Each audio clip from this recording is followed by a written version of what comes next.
Okay. ಅದು ವಿಷಯ ಏನು ಅಂತ ಹೇಳಿದರೆ, ಆ, ನಮ್ಮ ಜೀವಿತದಲ್ಲಿ ಪ್ರತಿಯೊಬ್ಬರ ಕುಟುಂಬದಲ್ಲಿ ಸಹ ಇವತ್ತು ಸಹ ಕೊರತೆಗಳು ಅನೇಕ ಕ್ಷೇತ್ರದಲ್ಲಿ ಕಾಣುವುದನ್ನು ನಾವೆಲ್ಲ ಅನುಭವಿಸ್ತಾ ಇದ್ದೇವಲ್ವಾ?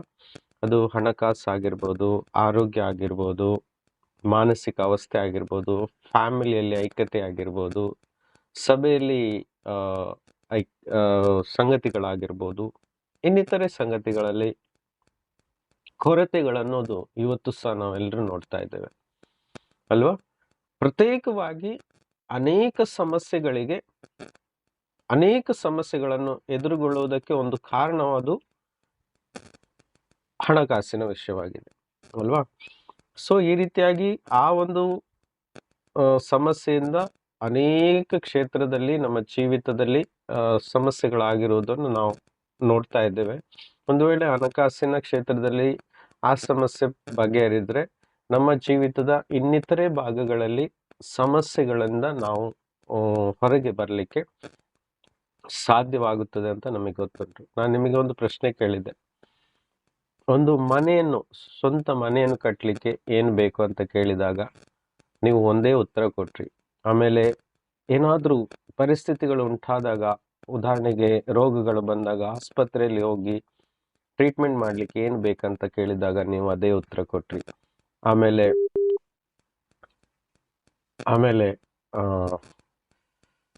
ಏನು ಎಲ್ಲಿಯಾದ್ರೂ ಪ್ರಯಾಣ ಮಾಡಬೇಕು ದೂರ ದೇಶಕ್ಕೆ ಅಥವಾ ಫಾರಿನ್ ಕಂಟ್ರಿಗೆ ಹೋಗ್ಬೇಕು, ಅದಕ್ಕೂ ಸಹ ಏನ್ ಬೇಕು ಅಂತ ನೀವು ಹೇಳಿದ್ರಿ, ಹೌದಲ್ವಾ? ಸಾಲ ಇದೆ, ಅದನ್ನ ತೀರಿಸ್ಲಿಕ್ಕೆ ಏನ್ ಬೇಕು ಅಂತ ನೀವು ಹೇಳಿದ್ರಿ, ಹೌದಲ್ವಾ? ಮಕ್ಕಳ ಎಜುಕೇಶನ್ಗೆ ಏನ್ ಬೇಕಂತ ಕೇಳಿದಾಗ ನೀವು ಅದಕ್ಕೆ ಉತ್ತರ ಕೊಟ್ರಿ. ಹೀಗೆ ಅನೇಕ ಕಾರಣಗಳು ನಿಮ್ಮ ಜೀವಿತದಲ್ಲಿ ಇರ್ಬೋದು. ಇದೆಲ್ಲದಕ್ಕೂ ಉತ್ತರ ಒಂದೇ ಆಗಿತ್ತು, ಅದು ಆರ್ಥಿಕ ವ್ಯವಸ್ಥೆ ಅಲ್ವಾ? ಆರ್ಥಿಕ ವ್ಯವಸ್ಥೆ ನೋಡಿ, ದೇವರು ಸಮೃದ್ಧಿಯನ್ನು ಕೊಡುವ ದೇವರು, ಅದರಲ್ಲಿ ಸಂದೇಹವಿಲ್ಲ. ಆದ್ರೆ ಆ ಸಮೃದ್ಧಿ ನಮ್ಮ ಜೀವಿತದಲ್ಲಿ ಹೇಗೆ ನೆಲೆ ನಿಂತಿರಬೇಕು ಅದನ್ನು ನಾವು ಸ್ಪಷ್ಟವಾಗಿ ತಿಳಿದಿರ್ಬೇಕು. ಏನು? ಅದನ್ನು ನಾವು ಸ್ಪಷ್ಟವಾಗಿ ತಿಳಿದಿರ್ಬೇಕು. ಹಾಗಾಗಿ ವಾಕ್ಯದ ಭಾಗಗಳಿಂದ ನಾವು ತಿಳಿದುಕೊಳ್ಳೋರಾಗೋಣ. ಯಾಕಂದ್ರೆ ನಮ್ಮ ಮನಸ್ಸಿನಿಂದ ನಾವು ಬೇಕಾದಷ್ಟು ಮಾತನಾಡ್ಬೋದು, ಆದ್ರೆ ವಾಕ್ಯ ಓದುವಾಗ ದೇವರು ಅದರಿಂದ ನಮಗೆ ಉತ್ತರವನ್ನು ಕೊಡ್ತಾರೆ. ಸರಿ, ಬೇಗನೆ ನಾವು ವಾಕ್ಯದ ಭಾಗವನ್ನು ತೆಗೆದುಕೊಳ್ಳೋರಾಗೋಣ.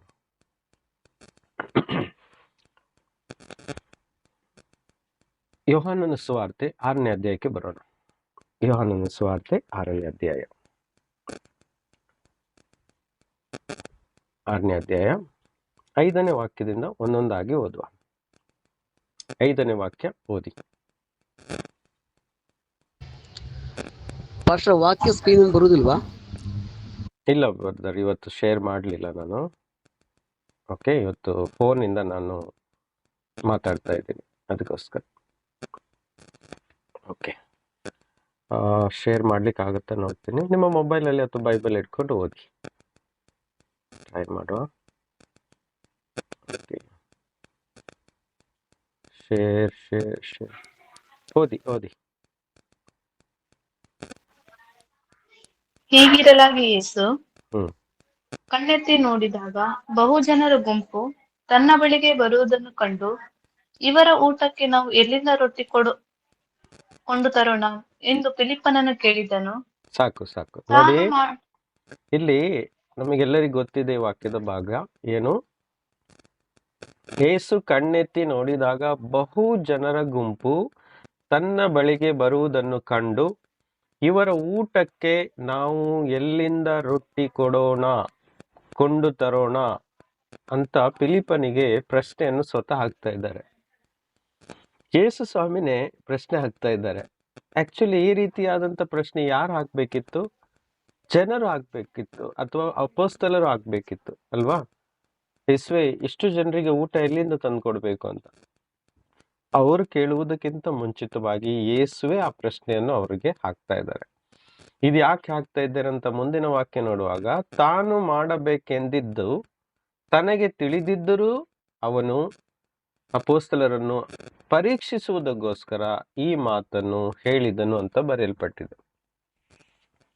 ನೋಡಿ, ಯೇಸು ಸ್ವಾಮಿಗೆ ಪ್ರತಿಯೊಂದು ಸಂಗತಿ ತಿಳಿದಿದೆ. ಇದರಲ್ಲಿ ಏನಾದ್ರೂ ಸಂದೇಹ ಉಂಟಾ? ಸ್ವಲ್ಪ ಕೂಡ ಇಲ್ಲ. ನಮ್ಮ ಜೀವಿತದ ಒಂದೊಂದು ಸಂಗತಿ, ಒಂದೊಂದು ನಿಮಿಷದ ಅಲ್ಲಿ ನಡೆಯುವಂತ ಸಂಗತಿಗಳು ಆತನಿಗೆ ತಿಳಿದಿದೆ. ಈ ಲೋಕದಲ್ಲಿ ದೊಡ್ಡ ಕಂಪ್ಯೂಟರ್ ಇಟ್ಟರೂ ಸಹ ನಮ್ಮ ಎಲ್ಲ ಮಾಹಿತಿಯನ್ನು ಕಂಪ್ಯೂಟರ್ ಕ್ಯಾಚ್ ಮಾಡೋಕ್ಕಾಗಲ್ಲ, ಗೂಗಲ್ ಕ್ಯಾಚ್ ಮಾಡೋಕ್ಕಾಗಲ್ಲ. ಈ ಮೇಲಿರುವಂತ ಗ್ರಹಗಳೆಲ್ಲ ಬಿಡ್ತಾರಲ್ಲ, ಸ್ಯಾಟಲೈಟ್ಸ್ಗಳು, ಅದು ಸಹ ಕ್ಯಾಚ್ ಮಾಡೋಕ್ಕಾಗಲ್ಲ. ಆದ್ರೆ ಎಲ್ಲವನ್ನು ಸೃಷ್ಟಿಸಿದಂತ ನಮ್ಮ ಕರ್ತನು ನಮ್ಮ ಬದುಕಿನ ಒಂದೊಂದು ನಿಮಿಷಗಳನ್ನು ಸಹ ರೆಕಾರ್ಡ್ ಮಾಡಿ ಆತನ ಪುಸ್ತಕದಲ್ಲಿ ಆತನು ಬರೆದಿಡ್ತಾನೆ, ಆತನ ಮೆಮೊರಿಯಲ್ಲಿ ಆತನು ಸೇವ್ ಮಾಡಿಡ್ತಾನೆ. ಹಾಗಾಗಿ ಇಲ್ಲಿ ಬೇಕಂತಾನೆ ಯೇಸು ಸ್ವಾಮಿ ಕೇಳ್ತಾ ಇದ್ದಾರೆ, ಇವರು ಊಟಕ್ಕೆ ಎಲ್ಲಿಂದ ರೊಟ್ಟಿ ತಂದು ಕೊಡೋಣ ಅಂತ ಅವರನ್ನು ಪರೀಕ್ಷಿಸ್ತಾ ಇದ್ದಾರೆ. ಇದಕ್ಕಿಂತ ಮೊದಲು ಅನೇಕ ಸೂಚನೆಗಳನ್ನು ಈ ಫಿಲಿಪ್ಪನಾಗ್ಲಿ ಅಥವಾ ಅನೇಕ ಅಪೊಸ್ತಲರುಗಳಾಗ್ಲಿ ನೋಡಿದ್ದಾರೆ. ನೋಡಿ, ಹಿಂದಿನ ಅಧ್ಯಾಯದಲ್ಲಿ ನೋಡಿದ್ರೆ ಬೆತ್ಸೆದಾದ ಹತ್ತಿರ ಹೋಗಿ ರೋಗಿಯನ್ನು ಗುಣಪಡಿಸುವುದು, 38 ವರ್ಷಗಳಿಂದ ರೋಗಿಯಾಗಿದ್ದವನು ಗುಣಪಡಿಸಿದ್ದಾರೆ. ಈ ಸಂಗತಿಗಳನ್ನು ಈ ಶಿಷ್ಯರು ನೋಡಿದ್ದಾರೆ, ಕೇಳಿದ್ದಾರೆ. ಆದ್ರೂ ಇಲ್ಲಿ ಅವರ ನಂಬಿಕೆಯನ್ನು ಪರೀಕ್ಷಿಸ್ತಾ ಇದ್ದಾರೆ. ಏನು, ಫಿಲಿಪ್ಪನೇ, ಇವರಿಗೆ ಊಟಕ್ಕೆ ಎಲ್ಲಿಂದ ತಂದು ಕೊಡೋಣ ಅಂತ ಪ್ರಶ್ನೆ ಮಾಡ್ತಾ ಇದ್ದಾರೆ. ಅರ್ಥ ಆಗ್ತಾ ಇದೆಯಾ? ಇವತ್ತು ಯೇಸು ಸ್ವಾಮಿ ನಮ್ಮ ಪರಿಸ್ಥಿತಿಯಲ್ಲಿ ನಾವು ಕೇಳುವ ಪ್ರಶ್ನೆಗೆ ಅವರೇ ಪ್ರಶ್ನೆಯನ್ನು ಕೇಳ್ತಾ ಇದ್ದಾರೆ. ಇದು ಎಲ್ಲಿಂದ ಬರ್ತದೆ? ನಮ್ಮ ಸಹಾಯ ಎಲ್ಲಿಂದ ಬರ್ತದೆ? ನಮ್ಮ ಕೊರತೆ ಎಲ್ಲಿಂದ ನೀಗ್ತದೆ? ನಮ್ಮ ಜೀವಿತದಲ್ಲಿರುವಂತ ಈ ಭಾಗಗಳು, ಈ ಒಂದು ಸಂಗತಿಗಳು ಹೇಗೆ ನೀಗಿ ಹೋಗುತ್ತದೆ ಎಂಬ ಪ್ರಶ್ನೆ ನಮ್ಮ ಪ್ರತಿಯೊಬ್ಬರ ಜೀವಿತದಲ್ಲಿ ಇದೆ. ಇವತ್ತು ಇದೆ ಅಲ್ವಾ? ಹಾಗಾದ್ರೆ ಈ ಪ್ರಶ್ನೆ ಇವತ್ತು ಕ್ರಿಸ್ತನ ಹತ್ರನೂ ಸಹ ಇದೆ ಎಂಬುದು ಸ್ಪಷ್ಟವಾಗಿದೆ ಅಲ್ವಾ? ಹಾಗಾಗಿ ಅದಕ್ಕೆ ಏನ್ ಮಾಡಬೇಕು ಎಂಬುದನ್ನು ನಾವು ಮುಂದೆ ತಿಳ್ಕೊಳ್ತಾ ಹೋಗೋಣ. ನಮಗೆ ಏನೋ ಕಲಿಸ್ಲಿಕ್ಕೆ ಇಷ್ಟಪಡ್ತಾ ಇದ್ದಾರೆ. ಅಪೊಸ್ತಲರಿಗೂ ಸಹ ಕಲಿಸ್ಲಿಕ್ಕೆ ಇಷ್ಟಪಡ್ತಿದ್ರು, ಅವರನ್ನು ಪರೀಕ್ಷೆ ಮಾಡ್ಲಿಕ್ಕೆ ಅವರು ಇಷ್ಟಪಡ್ತಾ ಇದ್ರು. ಅಲ್ಲಿ ಇವತ್ತು ಸಹ ನಮ್ಮ ಬಾಳಲ್ಲಿ ಒಂದು ಪರೀಕ್ಷೆಯ ದಿನಗಳಾಗಿವೆ. ಪರೀಕ್ಷೆಯ ದಿನದಲ್ಲಿ ಪರೀಕ್ಷೆಯನ್ನು ಬರೆಯುವನು ಪರೀಕ್ಷೆಯನ್ನು ಬರೆಯಬೇಕಾಗಿದೆ, ಹೊರತು ಚಿಂತೆ ಮಾಡಬೇಕಾಗಿಲ್ಲ. ರಿಸಲ್ಟ್ ಬರುವಾಗ ಆತನು ಪರೀಕ್ಷೆ ಚೆನ್ನಾಗಿ ಬರೆದಿದ್ರೆ ಖಂಡಿತ ರಿಸಲ್ಟ್ ಉತ್ತಮವಾಗಿರ್ತದೆ. ಇವತ್ತು ನಾವು ಬರೆಯುವಂತ ಪರೀಕ್ಷೆ ಈ ಲೋಕದ ಜ್ಞಾನವನ್ನು ಹೊಂದಿಕೊಂಡು ಅಲ್ಲ, ಬದಲಾಗಿ ನಮಗೆ ಜೀವ ಕೊಟ್ಟಂತ ಜೀವವುಳ್ಳ ವಾಕ್ಯವೆಂಬ ಜ್ಞಾನದಿಂದ ಈ ಪರೀಕ್ಷೆಯನ್ನು ನಾವು ಬರೆಯುವರಾಗಿದ್ದೇವೆ. ಯೇಸುವೆ ನಮಗೆ ಜೀವವು, ನಮಗೆ ಪುನರುತ್ಥಾನವು, ನಮಗೆ ನಿತ್ಯ ಜೀವವು, ನಮಗೆ ಜೀವದ ರೊಟ್ಟಿಯು, ಜೀವಕ್ಕೆ ಬೆಳಕು ಆಗಿದ್ದಾನೆ ಎಂಬುದನ್ನು ನಮಗೆ ಕೊಟ್ಟಿದ್ದಾರೆ. ನಾನೇ ಒಳ್ಳೆ ಕುರುಬನು ಎಂದು ನಮಗೆ ಹೇಳಿದ್ದಾರೆ. ಆತನನ್ನು ಬಿಟ್ಟರೆ ಬೇರೆ ಯಾರು ನಮಗೆ ಕುರುಬನಿಲ್ಲ, ನಮ್ಮನ್ನು ರಕ್ಷಿಸುವುದಕ್ಕೆ ರಕ್ಷಕನಿಲ್ಲ ಎಂಬುದು ಆತನ ವಾಕ್ಯದ ಜ್ಞಾನದಿಂದ ನಾವು ತಿಳಿದುಕೊಂಡಿದ್ದೇವೆ. ನನಗಿಂತ ಮುಂಚೆ ಬಂದವರು ಎಲ್ಲರೂ ಕಳ್ಳರು, ಕೊಲೆಗಾರರು ಅಂತ ಹೇಳಿದ್ದಾರೆ. ಆದರೂ ನಾನಾದರೂ ನನ್ನ ಕುರಿಗಳಿಗೆ ಜೀವ ಇರಬೇಕೆಂತಲೂ ನಾನು ಬಂದಿದ್ದೇನೆ ಅಂತ ಹೇಳಿದ್ದಾರೆ. ಕಳ್ಳನು ಬರುವುದಕ್ಕೂ, ಕದ್ದುಕೊಳ್ಳುವುದಕ್ಕೂ, ನಾಶ ಮಾಡುವುದಕ್ಕೂ, ಹಾಳು ಮಾಡುವುದಕ್ಕೂ ಅಂತ ಹೇಳಿದ್ದಾರೆ. ನಾನು ಬರುವುದು ನನ್ನ ಕುರಿಗಳಿಗೆ ಜೀವ ಇರಬೇಕು, ಸಮೃದ್ಧಿಯಾದ ಜೀವ ಸಿಗ್ಬೇಕು ಅಂತ ನಾನು ಬಂದಿದ್ದೇನೆ. ನಾನೇ ನಿಜವಾದ ಮಾರ್ಗ. ಈ ಮಾರ್ಗದ ವಿನಃ ನೀವು ಎಲ್ಲಿ ಬೇರೆ ಯಾವ ಮಾರ್ಗದಿಂದ ಹೋದರೂ ಆ ಮಾರ್ಗವು ಬೇರೆ ಎಲ್ಲಿಗೂ ತೆಗೆದುಕೊಂಡು ಹೋಗ್ತದೆ. ಆದ್ರೆ ಈ ಮಾರ್ಗದ ಮೂಲಕ, ಅಂದ್ರೆ ನಾನೇ ನಿಜವಾದ ಮಾರ್ಗ, ಈ ಮಾರ್ಗದ ಮೂಲಕ ಹೋಗುವುದಾದ್ರೆ ನೀವು ಜೀವಕ್ಕೆ ಸೇರಿಕೊಳ್ಳುವಿರಿ. ಹಾಗಾದ್ರೆ ನಮಗೆ ಗೊತ್ತುಂಟು, ಈ ಜ್ಞಾನ, ಈ ಪರೀಕ್ಷೆ ಸಮಯದಲ್ಲಿ ನಾವು ಬರೆಯಬೇಕಾದಂತ ಪ್ರಶ್ನೆಗಳಿಗೆ ಉತ್ತರ ಯೇಸುವಿನ ವಾಕ್ಯಗಳಾಗಿವೆ. Price the lord. ನಮ್ಮ ಜೀವಿತದಲ್ಲಿ ಇವತ್ತು ನಿಂತಿರುವಂತ ಪ್ರಶ್ನೆಗಳು, ಎದ್ದಿರುವಂತ ಅಲೆಗಳು, ನಮಗೆ ಬೀಸುತ್ತಿರುವಂತ ಬಿರುಗಾಳಿಗಳಿಗೆ ಉತ್ತರ ಇವತ್ತು ಯೇಸುವಿನ ವಾಕ್ಯವಾಗಿದೆ. ಹೇ ಬಿರುಗಾಳಿಯೇ, ಹೇ ಅಲೆಗಳೇ, ಹೇ ಗುಡ್ಡಗಳೇ, ಪರ್ವತಗಳೇ, ನನಗೆ ಯೇಸು ಜೀವ ಕೊಟ್ಟಿದ್ದಾರೆ. ನನ್ನನ್ನು ಹಸಿದು ಇರ್ಲಿಕ್ಕೆ, ಬಾಯಾರಿಕೆಯಾಗಿ ಇರ್ಲಿಕ್ಕೆ ನನ್ನನ್ನು ಬಿಡುವುದಿಲ್ಲ ಎಂದು ನನಗೆ ನಂಬಿಕೆ ಕೊಟ್ಟಿದ್ದಾರೆ. ಪ್ರತಿ ದಿನದ ರೊಟ್ಟಿ ಕೊಡುವ ಆತನೇ ಆಗಿದ್ದಾನೆ. ಇಷ್ಟು ವರ್ಷಗಳನ್ನು ನನ್ನನ್ನು ಕಾಪಾಡಿದ್ದು ಆತನೇ ಆಗಿದ್ದಾನೆ. ಇವತ್ತು ಸಹ ಕಾಪಾಡ್ತಾ ಇರೋದು ಆತನೇ ಆಗಿದ್ದಾನೆ. ಮುಂದಿನ ದಿನಗಳಲ್ಲಿಯೂ ಸಹ ಕಾಪಾಡುವ ಆತನೇ ಆಗಿದ್ದಾನೆ. ಇವತ್ತು ನನ್ನ ಮನೆಯಲ್ಲಿ, ನನ್ನ ಕುಟುಂಬದಲ್ಲಿ ಇವತ್ತಿನ ಆಹಾರ ಇದೆ, ಬಟ್ಟೆ ಇದೆ, ಇವತ್ತಿಗೆ ಬೇಕಾದಂತ ಎಲ್ಲ ಅವಶ್ಯಕತೆಗಳು ಇರುವುದಾದ್ರೆ ಅದು ಕರ್ತನೆ ಕೊಟ್ಟಿದ್ದಾದ್ರೆ, ನಾಳೆಯೂ ಸಹ ಪುನಃ ಅವಶ್ಯಕತೆಗಳು ಬರುವಾಗಲೂ ಸಹ, ಅಥವಾ ಇವತ್ತು ಸಹ ಇನ್ನಿತರೆ ಅವಶ್ಯಕತೆಗಳು ನನ್ನ ಮುಂದೆ ಎದ್ದು ನಿಂತ್ಕೊಂಡಿದ್ದರೂ ಸಹ ಆತನೇ ಅದನ್ನು ಸಂಪೂರ್ಣಗೊಳಿಸಲಿಕ್ಕೆ ಸಾಧ್ಯವುಳ್ಳ ಆತನು ಎಂದು ನಾವು ನಂಬಿಕೆಯ ಒಂದು ಪ್ರಕಟಣೆಯನ್ನು ಆ ಪರಿಸ್ಥಿತಿಗಳ ಮುಂದೆ ಹೇಳುವುದಾದ್ರೆ ಖಂಡಿತವಾಗಿ ನಮ್ಮ ಅವಶ್ಯಕತೆಗಳನ್ನು ತಕ್ಕ ಸಮಯದಲ್ಲಿ ನೀಗಿಸುವ ಕರ್ತನು ಆಗಿದ್ದಾನೆ. ನೋಡಿ, ಕೆಳಗೆ ಬಿದ್ದಿರುವ ರೊಟ್ಟಿಗಳು ನಾಯಿಗಳು ತಿನ್ನುತ್ತದೆ ಸ್ವಾಮಿ, ಹಾಗಾದ್ರೆ ಅದು ನನಗೂ ಸಹ ತಿನ್ನಬಹುದಲ್ಲ ಅಂತ ಆತಳ ಹೃದಯದೊಳಗಿಂದ ಬಂದಂತ ನಂಬಿಕೆಯನ್ನು ವ್ಯಕ್ತಪಡಿಸಿದಾಗ ಯೇಸುವಿನ ಹೃದಯವು ಕರಗಿ ಹೋಯಿತು. ಯಾಕೆಂದರೆ ಆ ಆಶೀರ್ವಾದವು ಆ ಪರಸ್ತ್ರೀಗೆ ಕೊಡ್ಲಿಕ್ಕೆ ಯೇಸು ಬಂದಿದ್ದಲ್ಲ ಅಂತ ಹೇಳ್ತಾ ಇದ್ದಾರೆ. ನಾನು ಕೇವಲ ಇಸ್ರಾಯೇಲ್ ಜನತೆಗೋಸ್ಕರ ಮಾತ್ರ ಬಂದಿದ್ದು. ಆತನಿಗೆ ಧರ್ಮಶಾಸ್ತ್ರದ ಪ್ರಕಾರ ಒಂದು ತಡೆ ಇತ್ತು ಆತಳಿಗೆ ಆಶೀರ್ವದಿಸದಂತೆ. ಆದರೆ ಆ ತಡೆಸಿದ್ದಂತ ಆ ತಡೆಯನ್ನು ಆತಳ ನಂಬಿಕೆಯಿಂದ ಬೀಳಿಸಿ ಆತಳು ತನ್ನ ಆಶೀರ್ವಾದವನ್ನು ಪಡೆದುಕೊಳ್ತಾಳೆ. ಇವತ್ತು ಆತಳಿಗಿಂತ ಹೆಚ್ಚಾದ ಜ್ಞಾನವುಳ್ಳ ನಂಬಿಕೆ ನಮ್ಮೊಳಗಿದೆ. ನಮಗೆ ಗೊತ್ತುಂಟು, ಯೇಸು ಎಲ್ಲವನ್ನು ಮಾಡಲಿಕ್ಕೆ ಸಾಧ್ಯನಾದಂತ ಕರ್ತನಾಗಿದ್ದಾನೆ. ಅಲೆಗಳನ್ನು ನಿಲ್ಲಿಸುವ ಕರ್ತನಾಗಿದ್ದಾನೆ, ಬಿರುಗಾಳಿಯನ್ನು ನಿಲ್ಲಿಸುವ ಕರ್ತನಾಗಿದ್ದಾನೆ, ಕತ್ತಲೆಯಲ್ಲಿ ಬೆಳಕಾಗಿ ಬರುವ ಕರ್ತನಾಗಿದ್ದಾನೆ, ನೀರಿನ ಮೇಲೆ ನಡೆಯುವ ಕರ್ತನಾಗಿದ್ದಾನೆ. ನಮ್ಮ ಕಷ್ಟಗಳು ಎಷ್ಟು ಭೀಕರವಿದ್ದರೂ ಸಹ ಅದರೆಲ್ಲರ ಮೇಲೆ ನಡೆದು ಮೆಟ್ಟಿ ನಿಂತು ನಾನು ನಿನ್ನ ಜೊತೆಯಲ್ಲಿದ್ದೇನೆ ಎಂಬುದು ಹೇಳಲಿಕ್ಕೆ ಕರ್ತನು ಸಿದ್ಧನಾಗಿದ್ದಾನೆ. ಆಮೇನ್. ಹಾಗಾದ್ರೆ ಇವತ್ತು ಆತನ ಮುಂದೆ, ಕರ್ತನೇ ನೀನು ಎಲ್ಲವನ್ನು ಮಾಡಲಿಕ್ಕೆ ಸಾಧ್ಯ ನನ್ನ ಜೀವಿತದಲ್ಲಿ ಎಂದು ನಾವು ಆತನ ಜೊತೆ ಒಂದು ಮಾತನ್ನು ಆಡುವಾಗ ಆತನ ಹೃದಯ ತುಂಬಿಕೊಳ್ಳುವುದು.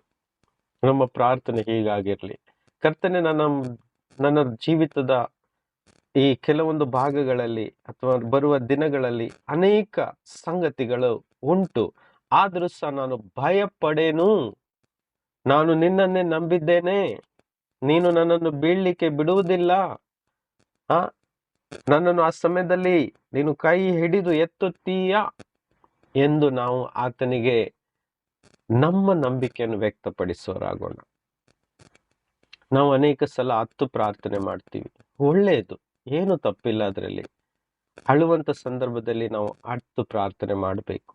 ಆದರೆ ಧೈರ್ಯವುಳ್ಳ ಸಂದರ್ಭದಲ್ಲಿ, ನಂಬಿಕೆಯನ್ನು ವ್ಯಕ್ತಪಡಿಸುವ ಸಂದರ್ಭದಲ್ಲಿ, ಕರ್ತನೇ ನೀನಿದ್ಯಾ ನನಗೋಸ್ಕರ ಅಂತ ಧೈರ್ಯವುಳ್ಳವರಾಗಿ ನಾವು ಆತನಿಗೆ ನಮ್ಮ ನಂಬಿಕೆಯನ್ನು ವ್ಯಕ್ತಪಡಿಸಬೇಕು. ನೋಡಿ, ಶಿಷ್ಯರಿಗೆ ಕೆಲವೊಮ್ಮೆ ಅವರು ಗದರಿಸಿದ್ದುಂಟು, ಇಷ್ಟು ದಿನ ನಾನು ನಿಮ್ಮ ಜೊತೆಲಿ ಇದ್ರೂ ಸಹ ನೀವು ಅರ್ಥ ಯಾಕೆ ಮಾಡಿಕೊಳ್ಳಿಲ್ಲ?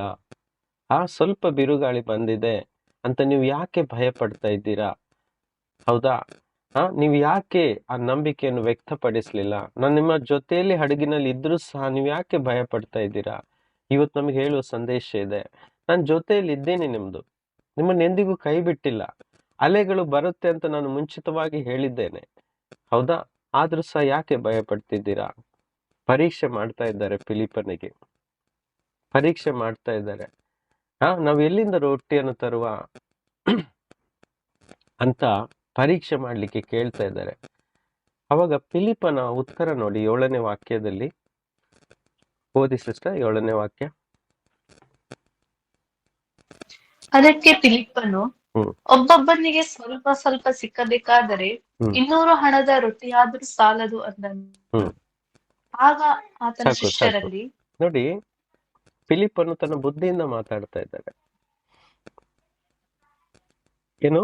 ತನ್ನ ಬುದ್ಧಿಯಿಂದ ಮಾತಾಡ್ತಿದ್ದಾರೆ. ಕರ್ತನೆ, ಒಬ್ಬೊಬ್ಬನಿಗೆ ಸ್ವಲ್ಪ ಸ್ವಲ್ಪ ಆದ್ರೂ ಕೊಡುದಾದ್ರೆ ಎಲ್ಲಿಂದ ತರುದು ಹಣ?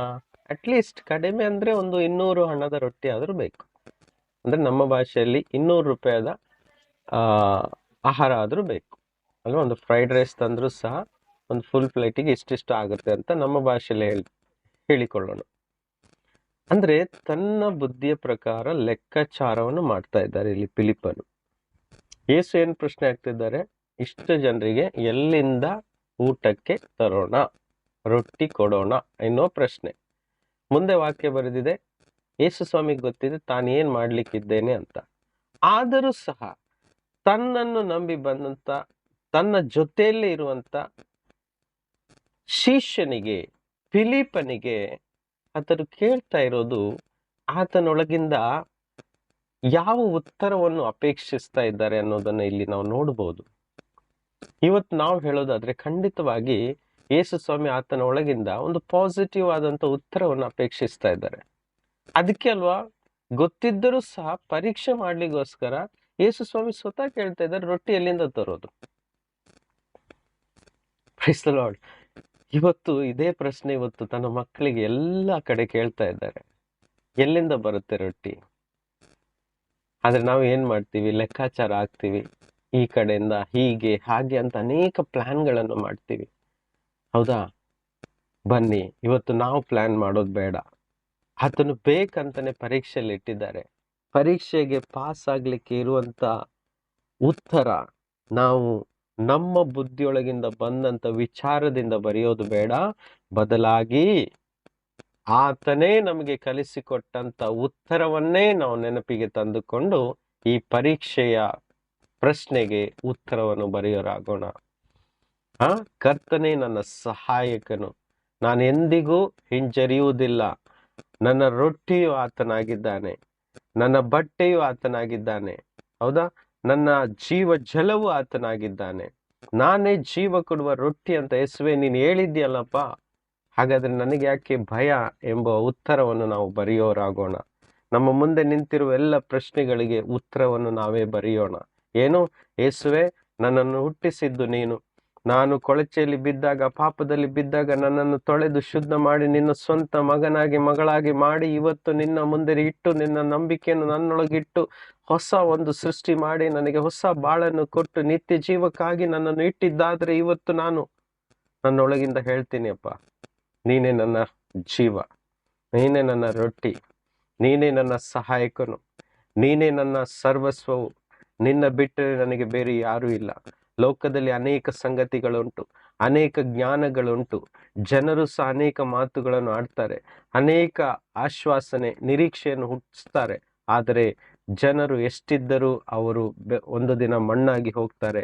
ಆದರೆ ನಿನ್ನ ವಾರ್ತೆ ಆದರೂ ಆಕಾಶ ಅಳಿದರೂ ಭೂಮಿ ಅಳಿದರೂ ನಿನ್ನ ವಾರ್ತೆ, ನಿನ್ನ ಮಾತು, ನಿನ್ನ ಜೀವ ಕೊಡುವ ಮಾತು ಎಂದಿಗೂ ಅಳಿಯುವುದೇ ಇಲ್ಲ ಅಂತ ನೀನೇ ಹೇಳಿದ್ಯಪ್ಪ ಎಂದು ನಾವಿವತ್ತು ಆತನಿಗೆ ನಮ್ಮ ನಂಬಿಕೆಯನ್ನು ವ್ಯಕ್ತಪಡಿಸುವರಾಗೋಣ. Praise the Lord. Praise the Lord. ಆತನೇ ನಮ್ಮ ಆಶ್ರಯ, ಆತನೇ ನಮ್ಮ ಆಶ್ರಯ, ಎಂದಿಗೂ ಕೈ ಬಿಡದವನು ನಮ್ಮ ಆಶ್ರಯ. ಇವಾಗ ಸಿಸ್ಟರ್ ಆಡಿದ್ರಲ್ಲ, ಸಿಸ್ಟರ್ ಆ ಒಂದು ಸ್ಟ್ಯಾಂಜ ಒಂದು ಹಾಡ್ತೀರಾ ಮೇರಿ ಸಿಸ್ಟರ್? ಪುನಃ ಆಶ್ರಯವು ಒಂದು ಪ್ಯಾರಾಗ್ರಾಫ್ ಒಂದು 2-3 ಸಲ ರಿಪೀಟ್ ಮಾಡಿ. ಎಸ್, ಆತನಿಗೆ ಆರಾಧನೆ ಮಾಡುವ. ನೀನೇ ನನ್ನ ಆಶ್ರಯ ಅಂತ ಹೇಳೋಣ. ನಾವು ಸ್ಟಾರ್ಟ್ ಮಾಡಿ Mary sister. Thank you Jesus, thank you Jesus, thank you Jesus. Mary boy ಆಯ್ಕಾತಾನು? Yes Lord. Right, song boy. ಸ್ತೋತ್ರ ದೇವನೇ. ಎಲ್ಲರೂ ಆರಾಧನೆಯ ಮನೋಭಾವದೊಂದಿಗೆ ಆತನಿಗೆ ಆರಾಧಿಸುವರಾಗೋಣ. ನಾವು ನಮ್ಮನ್ನೇ ಒಪ್ಪಿಸಿಕೊಡೋಣ ಆತನಿಗೆ. ನಾವು ಹೇಳೋಣ, ಕರ್ತನೆ ನೀನೇ ನನ್ನ ಆಶ್ರಯವು, ನನ್ನ ದುರ್ಗವು, ನನ್ನ ಬಂಡೆಯು, ನನ್ನ ಬಲವಾದ ಕೋಟೆಯು, ನನ್ನ ನಿತ್ಯ ಸಹಾಯಕನು, ನನ್ನ ಒಳ್ಳೆಯ ಕುರುಬನು, ನನ್ನ ರಕ್ಷಕನು, ನನ್ನನ್ನು ಎಂದಿಗೂ ನೀನು ಕೈ ಬಿಡದವನು. ನಾನು ಸಂಪೂರ್ಣವಾಗಿ ನಿನ್ನನ್ನು ನಂಬಿದ್ದೇನೆ ಸ್ವಾಮಿ. ಹಸಿದರೂ ಸಹ, ಬಟ್ಟೆ ಇಲ್ಲದವನಾಗಿದ್ದರೂ ಸಹ, ಕಷ್ಟದಲ್ಲಿದ್ದರೂ ಸಹ, ರೋಗ ಇದ್ದರೂ ಸಹ ನನಗೆ ಯಾವ ತೊಂದರೆ ಇಲ್ಲ. ನೀನೇ ನನ್ನ ಸರ್ವಸ್ವ. ಇವು ಯಾವುಗಳು ನನ್ನನ್ನು ನಿನ್ನ ಪ್ರೀತಿಯಿಂದ ದೂರ ಮಾಡಲಿಕ್ಕೆ ಸಾಧ್ಯವಿಲ್ಲ ಎಂಬ ಒಂದು ಶ್ರೇಷ್ಠ ಒಂದು ನಂಬಿಕೆಯನ್ನು ವ್ಯಕ್ತಪಡಿಸೋಣ. ಹಾಡಿ ಸಿಸ್ಟರ್. Thank you Jesus. ಆಶ್ರಯವು ನೀನೇ యేసయ్యా, ನನ್ನ ಆಧಾರವು ನೀನೇ యేసయ్యಾ. ಆಶ್ರಯವು ನೀನೇ యేసయ్యಾ, ನನ್ನ ಆಧಾರವು ನೀನೇ యేసయ్యಾ. ನಿನ್ನಿಂದಾಗಾದ ಕಾರ್ಯವು ಒಂದು ಇಲ್ಲ, ನಿನ್ನಿಂದೆಲ್ಲವೂ ಸಾಧ್ಯವಯ್ಯ. ನಿನ್ನಿಂದಾಗಾದ ಕಾರ್ಯವು ಒಂದು ಇಲ್ಲ, ನಿನ್ನಿಂದೆಲ್ಲವೂ ಸಾಧ್ಯವಯ್ಯ.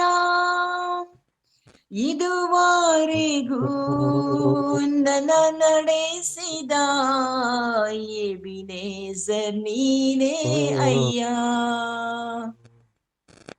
ಇದುವರೆಗೂ ನನ್ನ ನಡೆಸಿದ ಎಬಿನೇಜರ್ ನೀನೇ ಅಯ್ಯ.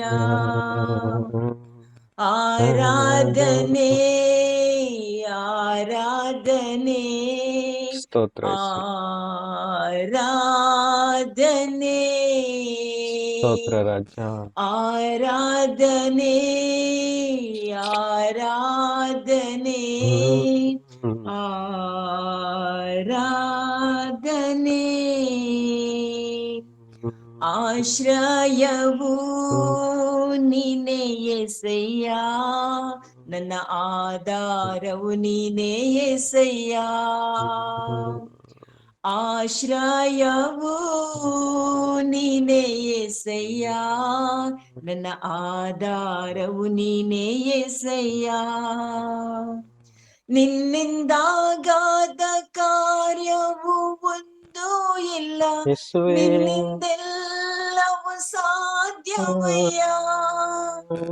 ನಿನ್ನಿಂದಾಗಾದ ಕಾರ್ಯವು ಒಂದು ಇಲ್ಲ, ನಿನ್ನಿಂದೆಲ್ಲವೂ ಸಾಧ್ಯವಯ್ಯ. ಇದುವರೆಗೂ ನನ್ನ ನಡೆಸಿದ ಎಬಿನೇಜರ್ ನೀನೇ ಅಯ್ಯ. ಇದುವರೆಗೂ ನನ್ನ ನಡೆಸಿದ ಎಬಿನೇಜರ್ ನೀನೇ ಅಯ್ಯ. ಹೌದು ಸ್ವಾಮಿ, ಇದುವರೆಗೂ ನಡೆಸಿದವನು ನೀನೇ ಸ್ವಾಮಿ. ಇದುವರೆಗೂ ನಮ್ಮೆಲ್ಲರನ್ನು ಸಹಾಯ ಮಾಡಿ. ಎಬಿನೇಜರ್ ಎಂದರೆ ಸಹಾಯಕನು. ಕಷ್ಟದಲ್ಲಿ ಸಹಾಯಕನಿಗೆ ಎಬಿನೇಜರ್ ಎಂದು ಹೇಳಲ್ಪಟ್ಟಿದೆ. ಹಾಗಾದರೆ ಚಿಕ್ಕ ವಯಸ್ಸಿನಿಂದ ನಾವು ಅನೇಕ ವರ್ಷಗಳಲ್ಲಿ ಚಿಕ್ಕವರಿದ್ದಾಗ ನಾವು ಅನೇಕ ಕಷ್ಟಗಳನ್ನು ನೋಡಿದ್ದೇವೆ, ಬಡತನವನ್ನು ನೋಡಿದ್ದೇವೆ, ಊಟಕ್ಕಾಗಿ ನಾವು ತವಕ ಪಟ್ಟಿದ್ದೇವೆ. ಹೌದಾ, ಒಳ್ಳೆ ಬಟ್ಟೆಗಳನ್ನು ಹಾಕ್ಲಿಕ್ಕೆ ಆಸೆ ಪಟ್ಟಿದ್ದೇವೆ, ಎಷ್ಟೋ ಕಷ್ಟದಲ್ಲಿದ್ದೇವೆ.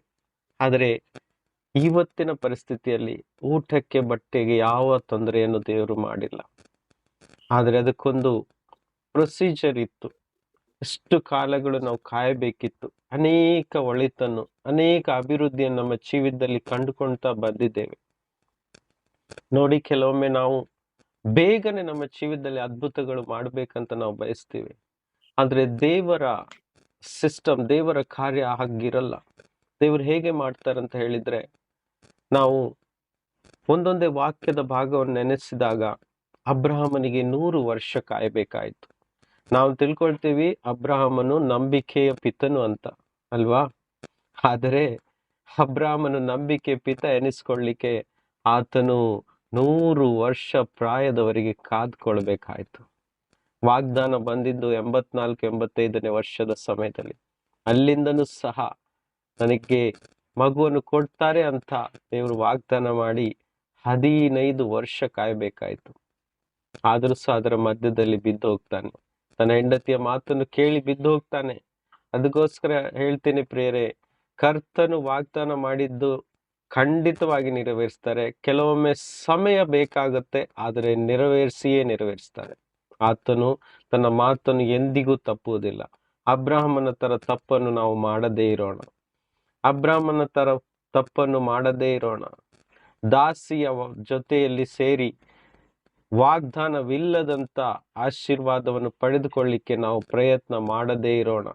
ಇವತ್ತು ಅಂಥ ಆಶೀರ್ವಾದ ಇದ್ರೆ ನಮಗೆ ಗೊತ್ತುಂಟು, ಹಾಜಿರನ ಸಂತತಿ ಇವತ್ತು ಇಡೀ ಪ್ರಪಂಚದಲ್ಲಿ ಯಾವ ರೀತಿ ಶಾಪಕ್ಕೆ ಒಳಪಟ್ಟಿದೆ ಎನ್ನುವುದು ನಮ್ಮ ಕಣ್ಣ ಮುಂದೆ ಇದೆ.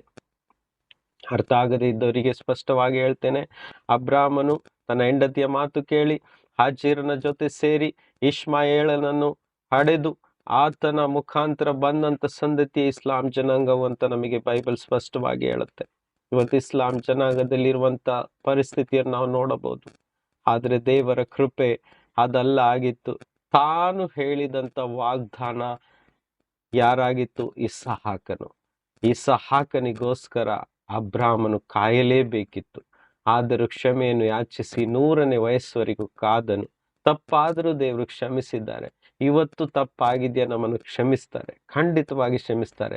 ಆದ್ರೆ ನಾವು ಒಪ್ಪಿಕೊಳ್ಳೋಣ. 100 ವರ್ಷ ತನಕ ಕಾಯಬೇಕಾಯ್ತು. 100ನೇ ವರ್ಷ ಬರುವಾಗ ಆತನು ಹೇಳಿದ ಮಾತು ನೆರವೇರಿತು. ಇಸಾಕನನ್ನು ದೇವರು ಅಬ್ರಾಮನಿಗೆ ಕೊಟ್ಟು ತನ್ನ ವಾಗ್ದಾನವನ್ನು ಪೂರ್ಣ ಮಾಡಿದ್ದಷ್ಟೇ ಅಲ್ಲದೆ ಇಡೀ ಪ್ರಪಂಚದ ಮೂಲೆ ಮೂಲೆಯಲ್ಲೂ ಇಸಾಕನಿಂದ ಬಂದಂತ ಆ ಜನಾಂಗವು 4000 ವರ್ಷಗಳು ಜಾಸ್ತಿ ಆದರೂ ಸಹ ಇವತ್ತು ಸಹ ಸಂತತಿ ಭೂಮಿಯ ಮೇಲೆ ಇದೆ. ಅದೇ ಇಸ್ರಾಯೇಲ್ ಸಂತತಿ. ಭಾರತ ದೇಶದ ಮೂಲೆ ಮೂಲೆಯಲ್ಲೂ ಸಹ ಇವತ್ತು ಆ ವಾಗ್ದಾನದ ಸಂತತಿ ಇದೆ. ಇದೇ ದೇವರು ಮಾಡುವಂತ ವಾಗ್ದಾನ. ಸಮಯವನ್ನು ನಾವು ಕೊಡಲೇಬೇಕು. ಇವತ್ತು ಬಿತ್ತಿದ ಬೀಜ ನಾಳೆ ಫಲ ಬರುತ್ತೆ ಅಂದ್ರೆ ಖಂಡಿತವಾಗಿ ಯಾರು ಸಹ ಒಪ್ಪಲ್ಲ. ಅದೇ ರೀತಿ ದೇವರ ರಾಜ್ಯದಲ್ಲಿಯೂ ಸಹ ಬೀಜ ಬಿತ್ತಿ ನಾವು ಆತನಲ್ಲಿ ನಂಬಿಕೆ ಇಟ್ಟು ಆ ನಂಬಿಕೆಗೆ ಸಮಯ ಕೊಡಬೇಕಾಗಿದೆ. ನಮ್ಮ ನಂಬಿಕೆ ಪರಿಪೂರ್ಣ ಆಗುವವರೆಗೂ ನಾವು ದೇವರಿಗೆ ಸಮಯ ಕೊಡಬೇಕಾಗಿದೆ. ಯೋಸೆಫನು 14 ವರ್ಷಗಳ ಕಾಲ ತಾನು ಜೈಲಲ್ಲಿ ಸೆರೆಮನೆಯಲ್ಲಿ ಕಾಯಬೇಕಾಯಿತು. ಆತನನ್ನು ತನ್ನ ಸಹೋದರರು ಆ ಗುಂಡಿಯಲ್ಲಿ ತಳ್ಳಿಬಿಟ್ಟು ಸಾಯಿಸ್ಲಿಕ್ಕೆ ಪ್ಲಾನ್ ಮಾಡಿದ್ರು ಸಹ ದೇವರ ವಾಗ್ದಾನ ಆತನ ಜೀವಿತದಲ್ಲಿ ಇರುವುದಕ್ಕೋಸ್ಕರ ಆತನಿಗೆ ಗುಲಾಮದಲ್ಲಿ ಕೊಂಡು ಹೋಗಿ ಆತನನ್ನು ಸೆರೆಮನೆಯಲ್ಲಿ ಹಾಕಿದರೂ ಸಹ ಆತನು ದೇವರಲ್ಲಿ ಇಟ್ಟಂತ ನಂಬಿಕೆಯನ್ನು ಕಳೆದುಕೊಳ್ಳಿಲ್ಲ. ಆತನ ನಂಬಿಕೆ ಆತನಿಗೆ 14 ದೀರ್ಘ ವರ್ಷದ ನಂತರ ಆತನನ್ನು ಆ ರಾಜ್ಯದಲ್ಲಿ ಗವರ್ನರ್ ಆಗಿ ಒಳ್ಳೆಯ ಒಂದು ಉನ್ನತ ಸ್ಥಾನಕ್ಕೆ ಬರುವ ಹಾಗೆ ದೇವರು ಮಾಡಿದ್ರು.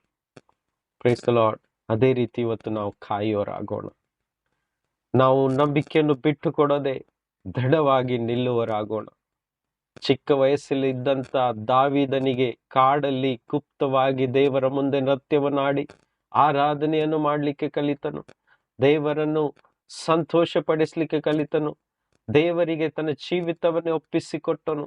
ಆ ಕಾಡಲ್ಲಿ ಸಿಂಹಗಳು ಹುಲಿಗಳು ಬಂದು ಆತನಿಗೆ ತೊಂದರೆ ಕೊಡುವಾಗ ಆ ಪ್ರಾಣಿಗಳ ಜೊತೆ ಯುದ್ಧ ಮಾಡಲಿಕ್ಕೆ ದೇವರು ಕಲಿಸಿದರು. ಆ ಯುದ್ಧದ ಸಂದರ್ಭದಲ್ಲಿ ಆತನು ಒಳ್ಳೆಯದಾಗಿ ಕಲಿತು ಪ್ರವೀಣನಾಗಿ ಆತನು ಕಲಿತು ಸಿದ್ಧ ಒಂದು ಯೋಧನಾಗಿ ಆತನು ಬೆಳೆದು ಬಂದನು. ಆ ಬೆಳಿಲಿಕ್ಕೆ ಕೊಟ್ಟಂತ ಸಮಯ ದೀರ್ಘಾವಧಿ ಆಗಿತ್ತು. ಆದರೂ ಸಹ ಸಮಯ ಬಂದಾಗ ಆತನು ಇಸ್ರಾಯೇಲ್ ಜನಾಂಗಕ್ಕೆ ಅತಿ ಶ್ರೇಷ್ಠ ರಾಜನಾದನು. ಆತನ ಹೆಸರನ್ನು ಎತ್ತಿಕೊಂಡು ಇವತ್ತು ಮಸಿಯಾನು ಈ ಭೂಮಿಗೆ ಬಂದು ಇವತ್ತು ಸಹ ದಾವೀದನ ಹೆಸರಿನಲ್ಲಿ ನಾನು ಬಂದಿದ್ದೆ, ಯೇಸು ಬಂದಿದ್ದಾರೆ ಅಂತ ಇವತ್ತು ಸಹ ಆತನ ಹೆಸರೆತ್ತಿ ವಾಕ್ಯವನ್ನು ಹೇಳ್ತಾರೆ. ದಾವೀದನ ಮನೆತನದವರು. ಇವತ್ತು ನಾವು ಸಹ ಅಂತ ಒಂದು ತಾಳ್ಮೆ ನಮ್ಮ ಜೀವಿತದಲ್ಲಿ ಇರುವುದಾದರೆ ಸಮಯ ಬಂದಾಗ ನಮ್ಮನ್ನು ಸಹ ಕರ್ತನು ಕಾದು ನಮ್ಮ ಎಲ್ಲ ಅವಶ್ಯಕತೆಗಳನ್ನು ತೀರಿಸಿ ನಮ್ಮನ್ನು ಒಂದು ಉನ್ನತ ಮಟ್ಟಕ್ಕೆ ಸೇರಿಸಲಿಕ್ಕೆ ಕರ್ತನು ಶಕ್ತನಾಗಿದ್ದಾನೆ. ಆಮೆನ್. ಹಾಗಾಗಿ ನಿರಾಸೆ ಎಂಬ ಯಾವ ಬೀಜವು ನಮ್ಮ ಬದುಕಲ್ಲಿ, ನಮ್ಮ ಜೀವಿತದಲ್ಲಿ, ನಮ್ಮ ಬಾಳಲ್ಲಿ, ನಮ್ಮ ಕುಟುಂಬದಲ್ಲಿ ಎಲ್ಲಿಯೂ ಸಹ ಇರದಂತೆ ಅದನ್ನು ಸಂಪೂರ್ಣವಾಗಿ ತೆಗೆದುಹಾಕೋಣ. Price the lord. ನಂಬಿಕೆ ಎಂಬ ಬೀಜವನ್ನೇ ನಾವು ಬಿತ್ತುತ್ತಾ ಇರೋಣ. ಯಾವ ಅಪನಂಬಿಕೆಯ ಬೀಜ, ನಿರೀಕ್ಷೆ ಇಲ್ಲದಂತ ಬೀಜ ನಮ್ಮ ಜೀವಿತದಲ್ಲಿ ಬಿತ್ತದೆ ನಾವು ದೃಢವಾಗಿ ನಿಲ್ಲುವರಾಗೋಣ. ಮುಂದೆ ನೋಡಿ ಆ ವಾಕ್ಯ ಏನ್ ಹೇಳ್ತದೆ. 9ನೇ ವಾಕ್ಯ. 9ನೇ ಅಲ್ಲ, ಎಲ್ಲಿ ಬಿಟ್ಟಿದ್ವಿ ನಾವು? 7 ಓದಿದ್ವಿ ಅಲ್ವಾ? 8ರಿಂದ. 8. ಆಗ ಆತನ ಶಿಷ್ಯರಲ್ಲಿ ಒಬ್ಬನಾಗಿರುವ ಸೀಮೋನ್ ಪೇತ್ರನ ತಮ್ಮನಾದ ಆಂದ್ರೆಯನು ಆತನಿಗೆ, ಇಲ್ಲಿರುವ ಒಬ್ಬ ಹುಡುಗನ ಬಳಿಯಲ್ಲಿ 5 ಜವೆಗೋದಿಯ ರೊಟ್ಟಿಗಳು 2 ಮೀನುಗಳು ಅವೆ. ಆದರೆ ಇಷ್ಟು ಜನರಿಗೆ ಅವು ಯಾತಕ್ಕಾದವು ಎಂದು ಹೇಳಲಾಗಿ, ಯೇಸು ಆ ಜನರನ್ನು ಊಟಕ್ಕೆ ಕೂಡಿಸಿರಿ ಅಂದನು. ಆ ಓಕೆ, ಸ್ಥಳದಲ್ಲಿ ಬಹಳ ಹುಲ್ಲು ಬೆಳೆದಿತ್ತು. ಓದಿ ಸಿಸ್ಟರ್. ಓಕೆ, ಕೇಳಿಸ್ತಾ ಇದೆ ಎಲ್ರಿಗೂ? ಕೇಳಿಸುತ್ತೆ ಬ್ರದರ್. ಹೌದು ಕೇಳಿಸ್ತಾ ಉಂಟು. ಓಕೆ, 9ನೇ ವಾಕ್ಯ. ಓಕೆ, 9ನೇ ವಾಕ್ಯ ಹೀಗೆ ಹೇಳ್ತದೆ. ಇವರಲ್ಲಿರುವ 8ರಿಂದ ಓದ್ತೀನಿ. ಸೀಮೋನ್ ಪೇತ್ರನ ತಮ್ಮನಾದ ಆಂದ್ರೆಯನು ಆತನಿಗೆ, ಇವರಲ್ಲಿರುವ ಒಬ್ಬ ಹುಡುಗನ ಬಳಿಯಲ್ಲಿ 5 ಜವೆಗೋದಿಯ ರೊಟ್ಟಿಗಳು 2 ಮೀನುಗಳು ಅವೆ, ಆದರೆ ಇಷ್ಟು ಜನರಿಗೆ ಅವು ಯಾತಕ್ಕಾದವು ಅಂತ ಆಂದ್ರೆಯನು ಯೇಸು ಸ್ವಾಮಿಗೆ ಹೇಳ್ತಾ ಇದ್ದಾರೆ. ಏನು, ಒಬ್ಬನ ಕೈಯಲ್ಲಿ 5 ರೊಟ್ಟಿಗಳಿದೆ ಸ್ವಾಮಿ, 2 ಮೀನುಗಳು ಅವೆ. ಆದ್ರೂ ಹೇಳ್ತಾ ಇದ್ದಾನೆ, ಅವ್ರು ತುಂಬಾ ಜನ ಇದ್ದಾರೆ, ಇವು ಎಲ್ಲಿ ಸಾಕಾಗುತ್ತೆ ಅಂತ ಆಂದ್ರೆಯನು ಹೇಳ್ತಾ ಇದ್ದಾರೆ. ನೋಡಿ, ಅವರ ನಂಬಿಕೆ ನೋಡಿ. ಆದ್ರೆ ದೇವರಿಗೆ ಸ್ತೋತ್ರ, ಆಂದ್ರೆಯನಿಗೆ ಪಾಪ ಅವನಿಗೆ ಅನೇಕ ಸಂಗತಿಗಳನ್ನು ನೋಡ್ಲಿಲ್ಲ, ಕೇಳಲಿಲ್ಲ. ಕರೆಕ್ಟಾ? ಇವತ್ತು ನಾವಾದರೂ ಇಡೀ ಸುವಾರ್ತೆಯ 4 ಪುಸ್ತಕಗಳು ನಮ್ಮ ಮುಂದೆ ಇದೆ. ಎಷ್ಟೊಂದು ಅದ್ಭುತಗಳನ್ನು ಯೇಸು ಮಾಡಿದ್ದಾರೆ ಅಂತ ನಮಗೆ ಗೊತ್ತಿದೆ. ಆದ್ರೆ ಇಲ್ಲಿ ಆಂದ್ರೆಯ ಮತ್ತು ಫಿಲಿಪಿಯರಿಗೆ 1-2 ಅದ್ಭುತಗಳನ್ನು ನೋಡಿದ್ದ ಸಾಕ್ಷಿ ಮಾತ್ರ ಇತ್ತು. ಎಲ್ಲಿ? ಯೋಹನನ ಸುವಾರ್ತೆ 6ನೇ ಅಧ್ಯಾಯದಲ್ಲಿ. ಯಾಕಂದ್ರೆ 5ರಲ್ಲಿ ಒಂದು ಸಾಕ್ಷಿಯಾಗಿದ್ದನ್ನು ಅವರು ನೋಡಿದ್ದಾರೆ. ಹೌದಾ? ಹಾಗಾಗಿ ಯೇಸು ಸ್ವಾಮಿ ಆ 1-2 ಸಾಕ್ಷಿಗಳಾದ ಮೇಲೆ ಇವರನ್ನು ಪರೀಕ್ಷೆ ಮಾಡ್ಲಿಕ್ಕೆ ಕೇಳ್ತಾ ಇದ್ದಾರೆ. ಆವಾಗ 5 ರೊಟ್ಟಿ 2 ಮೀನಿದ್ದಾವೆ ಅಂತ ಹೇಳಿ, ಇದು ಸಾಕಾಗ್ತಾ ಇಲ್ಲ ಸ್ವಾಮಿ ಅಂತ ತನ್ನ ಬುದ್ಧಿಯಿಂದ ಮಾತಾಡ್ತಾ ಇದ್ದಾರೆ. ದೇವರಿಗೆ ಸ್ತೋತ್ರ. ಇವತ್ತು ಈ ವಾಕ್ಯಗಳನ್ನು ಎಷ್ಟೋ ಬಾರಿ ನಾವು ಓದಿದ್ದೇವೆ. ಯಾವತ್ತು ನಾವು ನಂಬಿಕೆಗೆ ಬಂದಿದ್ದೆವು ಅವತ್ತಿಂದ ಓದ್ತಾ ಬಂದಿದ್ದೇವೆ ನಾವು, ಹೌದಲ್ವಾ? ಆದ್ರೆ ಇವತ್ತು ನಮ್ಮ ನಂಬಿಕೆ ಹೇಗಿದೆ? ನಮ್ಮ ಮುಂದೆ 5,000 10,000 ಜನರಿದ್ದಾರೆ ಅಂತ ತಿಳ್ಕೊಳ್ಳೋಣ. ಅವರೆಲ್ಲರಿಗೆ ನಾವು ರೊಟ್ಟಿ ಕೊಡ್ಲಿಕ್ಕೆ ಸಾಧ್ಯನಾ ಇವತ್ತು ಅಂತ ತಿಳ್ಕೊಳ್ಳೋಣ. ಅಂತ ಸಂದರ್ಭದಲ್ಲಿ ನಾವು ಹೇಗೆ ರಿಯಾಕ್ಟ್ ಮಾಡ್ತೀವಿ ಅನ್ನೋ ಪ್ರಶ್ನೆ ನಮ್ಮ ಮುಂದೆ ಇವತ್ತಿದೆ. ಖಂಡಿತ ಆಂದ್ರೆಯನಿಗೂ ಮತ್ತು ಆ ಶಿಷ್ಯರಿಗೂ ಫಿಲಿಪ್ಪನಿಗೂ ಕಷ್ಟವಾಗಿತ್ತು, ಅಷ್ಟು ಸುಲಭವಲ್ಲ. ಆದ್ರೆ ಯೇಸು ಅದನ್ನೇ ಕಲಿಸ್ಲಿಕ್ಕೆ ಪ್ರಯತ್ನ ಪಡ್ತಿದ್ರು.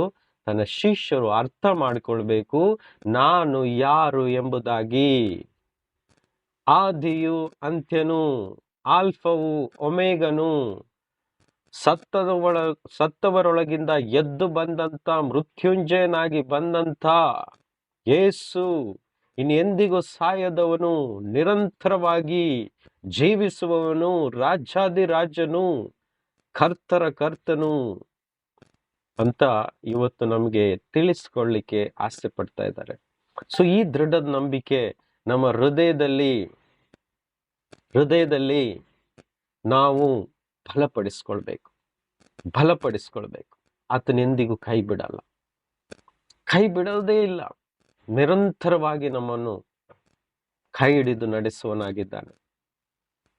ಎಷ್ಟೇ ಬಿರುಗಾಳಿ ಬೀಸಿ ನಾವು ಬೀಳುವ ಅವಸ್ಥೆಯಲ್ಲಿದ್ರೂ ಸಹ, ಇವತ್ತು ಹೇಳ್ತಾ ಇರ್ಬೋದು ಯಾರಾದ್ರೂ, ಬ್ರದರ್ ಅಷ್ಟು ಮಟ್ಟಿಗೆ ಕಷ್ಟ ಇದೆ, ಎಷ್ಟೇ ಪ್ರಯತ್ನ ಎಷ್ಟೇ ಪ್ರಾರ್ಥನೆ ಮಾಡಿದ್ರು ನಾನು ಆ ಬೀಳುವ ಅವಸ್ಥೆಯಿಂದ ಹೊರಗಡೆ ಬರ್ಲಿಕ್ಕೆ ಆಗ್ತಾ ಇಲ್ಲ.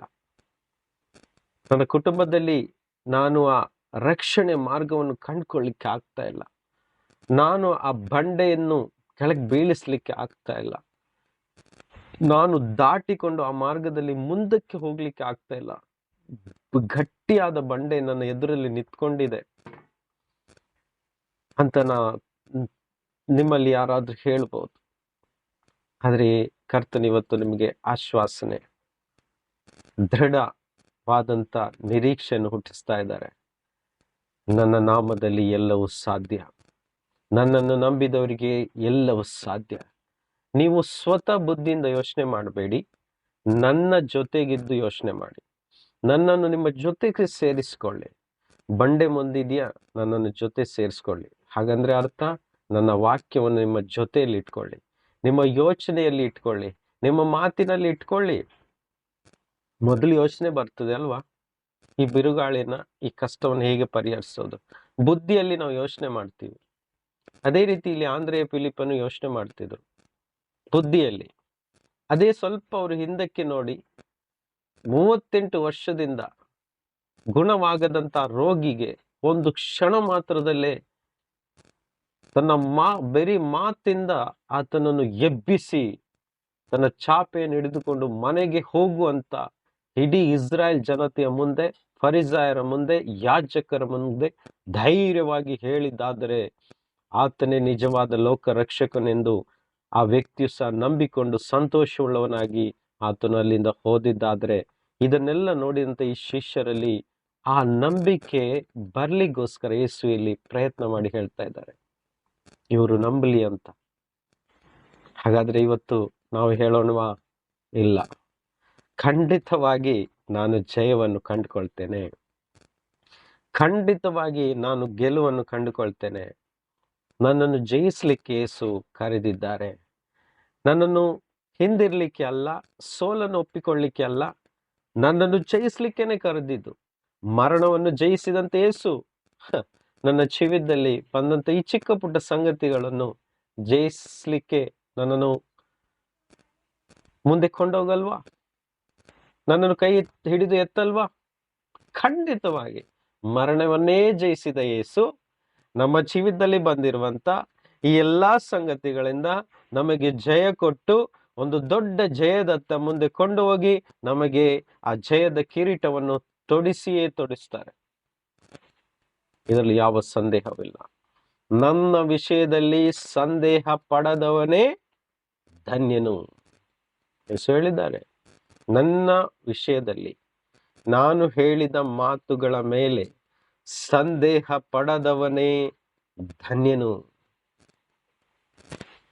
ಇವತ್ತು ಅನೇಕರು ಯೇಸು ಹೇಳಿದ ಮಾತಿನ ಮೇಲೆ ಸಂದೇಹ ಪಡ್ತಾ ಇದ್ದಾರೆ. ಹೇಗೆ ಅಂತ ಹೇಳ್ತೀನಿ. ಆ ಮಾತನ್ನ ಹಿಂದೆ ಮುಂದೆ ತಿರ್ಗಾ ಮರ್ಗ ಮಾಡಿ ಅದನ್ನ ಬೇರೆ ಬೇರೆ ಭಾಷೆಗಳಲ್ಲಿ ಸಹ ಓದಿ ಅದು ಹೌದೋ ಅಲ್ಲ ಅಂತ ಎಷ್ಟೋ ಆಳದಲ್ಲಿ ಸ್ಟಡಿ ಮಾಡ್ಲಿಕ್ಕೆ ಹೋಗ್ತಾ ಇದ್ದಾರೆ. ದಯವಿಟ್ಟು ಹಾಗೆ ಮಾಡಬಾರ್ದು. ಯೇಸು ಹೇಳಿದ್ದಾರೆ, ನಾನೇ ಜೀವ, ಮಾರ್ಗ, ಸತ್ಯ ಅಂತ. ಇಷ್ಟು ಹೇಳಿದ ಮೇಲೆ ಆ ಒಂದೊಂದು ಶಬ್ದದ ಅರ್ಥ ಇನ್ನು ಆಳದಲ್ಲಿ ತಿಳ್ಕೊಳ್ಬೇಕಾಗಿಲ್ಲ.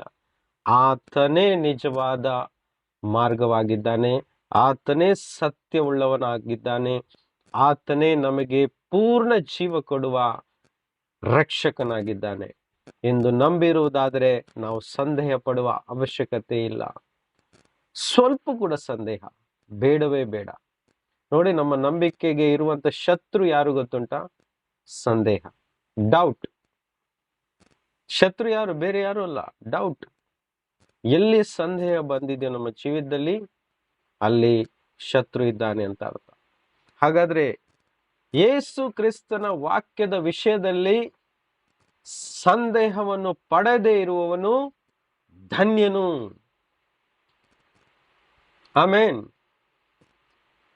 ಯೇಸುವಿಗೆ ಇವತ್ತು ನಮ್ಮಿಂದ ಬೇಕಾಗಿರುವುದಿದೆ. ಸಂದೇಹ ಬೇಡ ಮಕ್ಕಳೇ, ಮಗಳೇ, ಮಗನೇ, ಸಂದೇಹ ಬೇಡ. ನಾನು ಲೋಕದ ಕೊನೆಯವರೆಗೂ ನಿಮ್ಮ ಸಂಗಡ ಇದ್ದೇನೆ. ವಾಗ್ದಾನ ಮಾಡಿ ಹೋಗಿದ್ದಾರೆ. ಲೋಕದ ಸಮಾಪ್ತಿಯವರೆಗೂ. ಈ ಲೋಕ ಯಾವತ್ತು ಮುಗಿತದೆ, ಭೂಮಿ ಆಕಾಶ ಯಾವಾಗ ನಾಶವಾಗ್ತದೆ, ಈ ಭೂಮಿ ಯಾವತ್ತು ಭೂಮಿಯಿಂದ ಬೆಂಕಿಯಿಂದ ಸುಟ್ಟು ಹಾಕ್ತಾರೆ, ಆಕಾಶ ಚಾಪೆಯಂತೆ ಮಡಚಿ ಹೋಗ್ತದೆ, ಆ ದಿನದವರೆಗೂ ಎಲ್ಲಾ ದಿನವೂ ನಾನು ನಿಮ್ಮ ಸಂಗಡ ಇದ್ದೇನೆ ಎಂದು ವಾಗ್ದಾನ ಮಾಡಿದ್ದಾರೆ. ಲೋಕದ ಸಮಾಪ್ತಿಯವರೆಗೂ ಪ್ರತಿ ದಿನವೂ ಹೀಗೆ ಹೇಳಿದ್ದಾರೆ, every day I will be with you. ನಿಮ್ಮ ಸಂಗಡ ಇರುವೆನು. ಸೊ ಯಾತಕ್ಕಾಗಿ ಭಯಪಡಬೇಕು? ಚಿಂತೆ ಮಾಡಬೇಕು? ಚಿಂತೆ ಮಾಡಬೇಡಿ. ಚಿಂತೆ ಮಾಡಿ ನಮ್ಮ ತಲೆ ಕೂದಲನ್ನು ಒಂದಾದರೂ ದೊಡ್ಡದು ಮಾಡ್ಲಿಕ್ಕಾಗುದಿಲ್ಲ, ಚಿಕ್ಕದು ಮಾಡ್ಲಿಕ್ಕಾಗುದಿಲ್ಲ. ಹೌದಾ? ಮತ್ತು ನಮ್ಮ ತಲೆ ಕೂದಲನ್ನು ಎಣಿಸಿದವರು ಯಾರೂ ಇಲ್ಲ ಈ ಲೋಕದಲ್ಲಿ. ಆದ್ರೆ ಕರ್ತನು ಹೇಳಿದ್ದಾನೆ, ನಿಮ್ಮ ತಲೆಯಲ್ಲಿ ಎಷ್ಟು ಕೂದಲಿದು ಅಂತ ನಾನು ಎಣಿಕೆ ಮಾಡಿ ಇಟ್ಟಿದ್ದೇನೆ.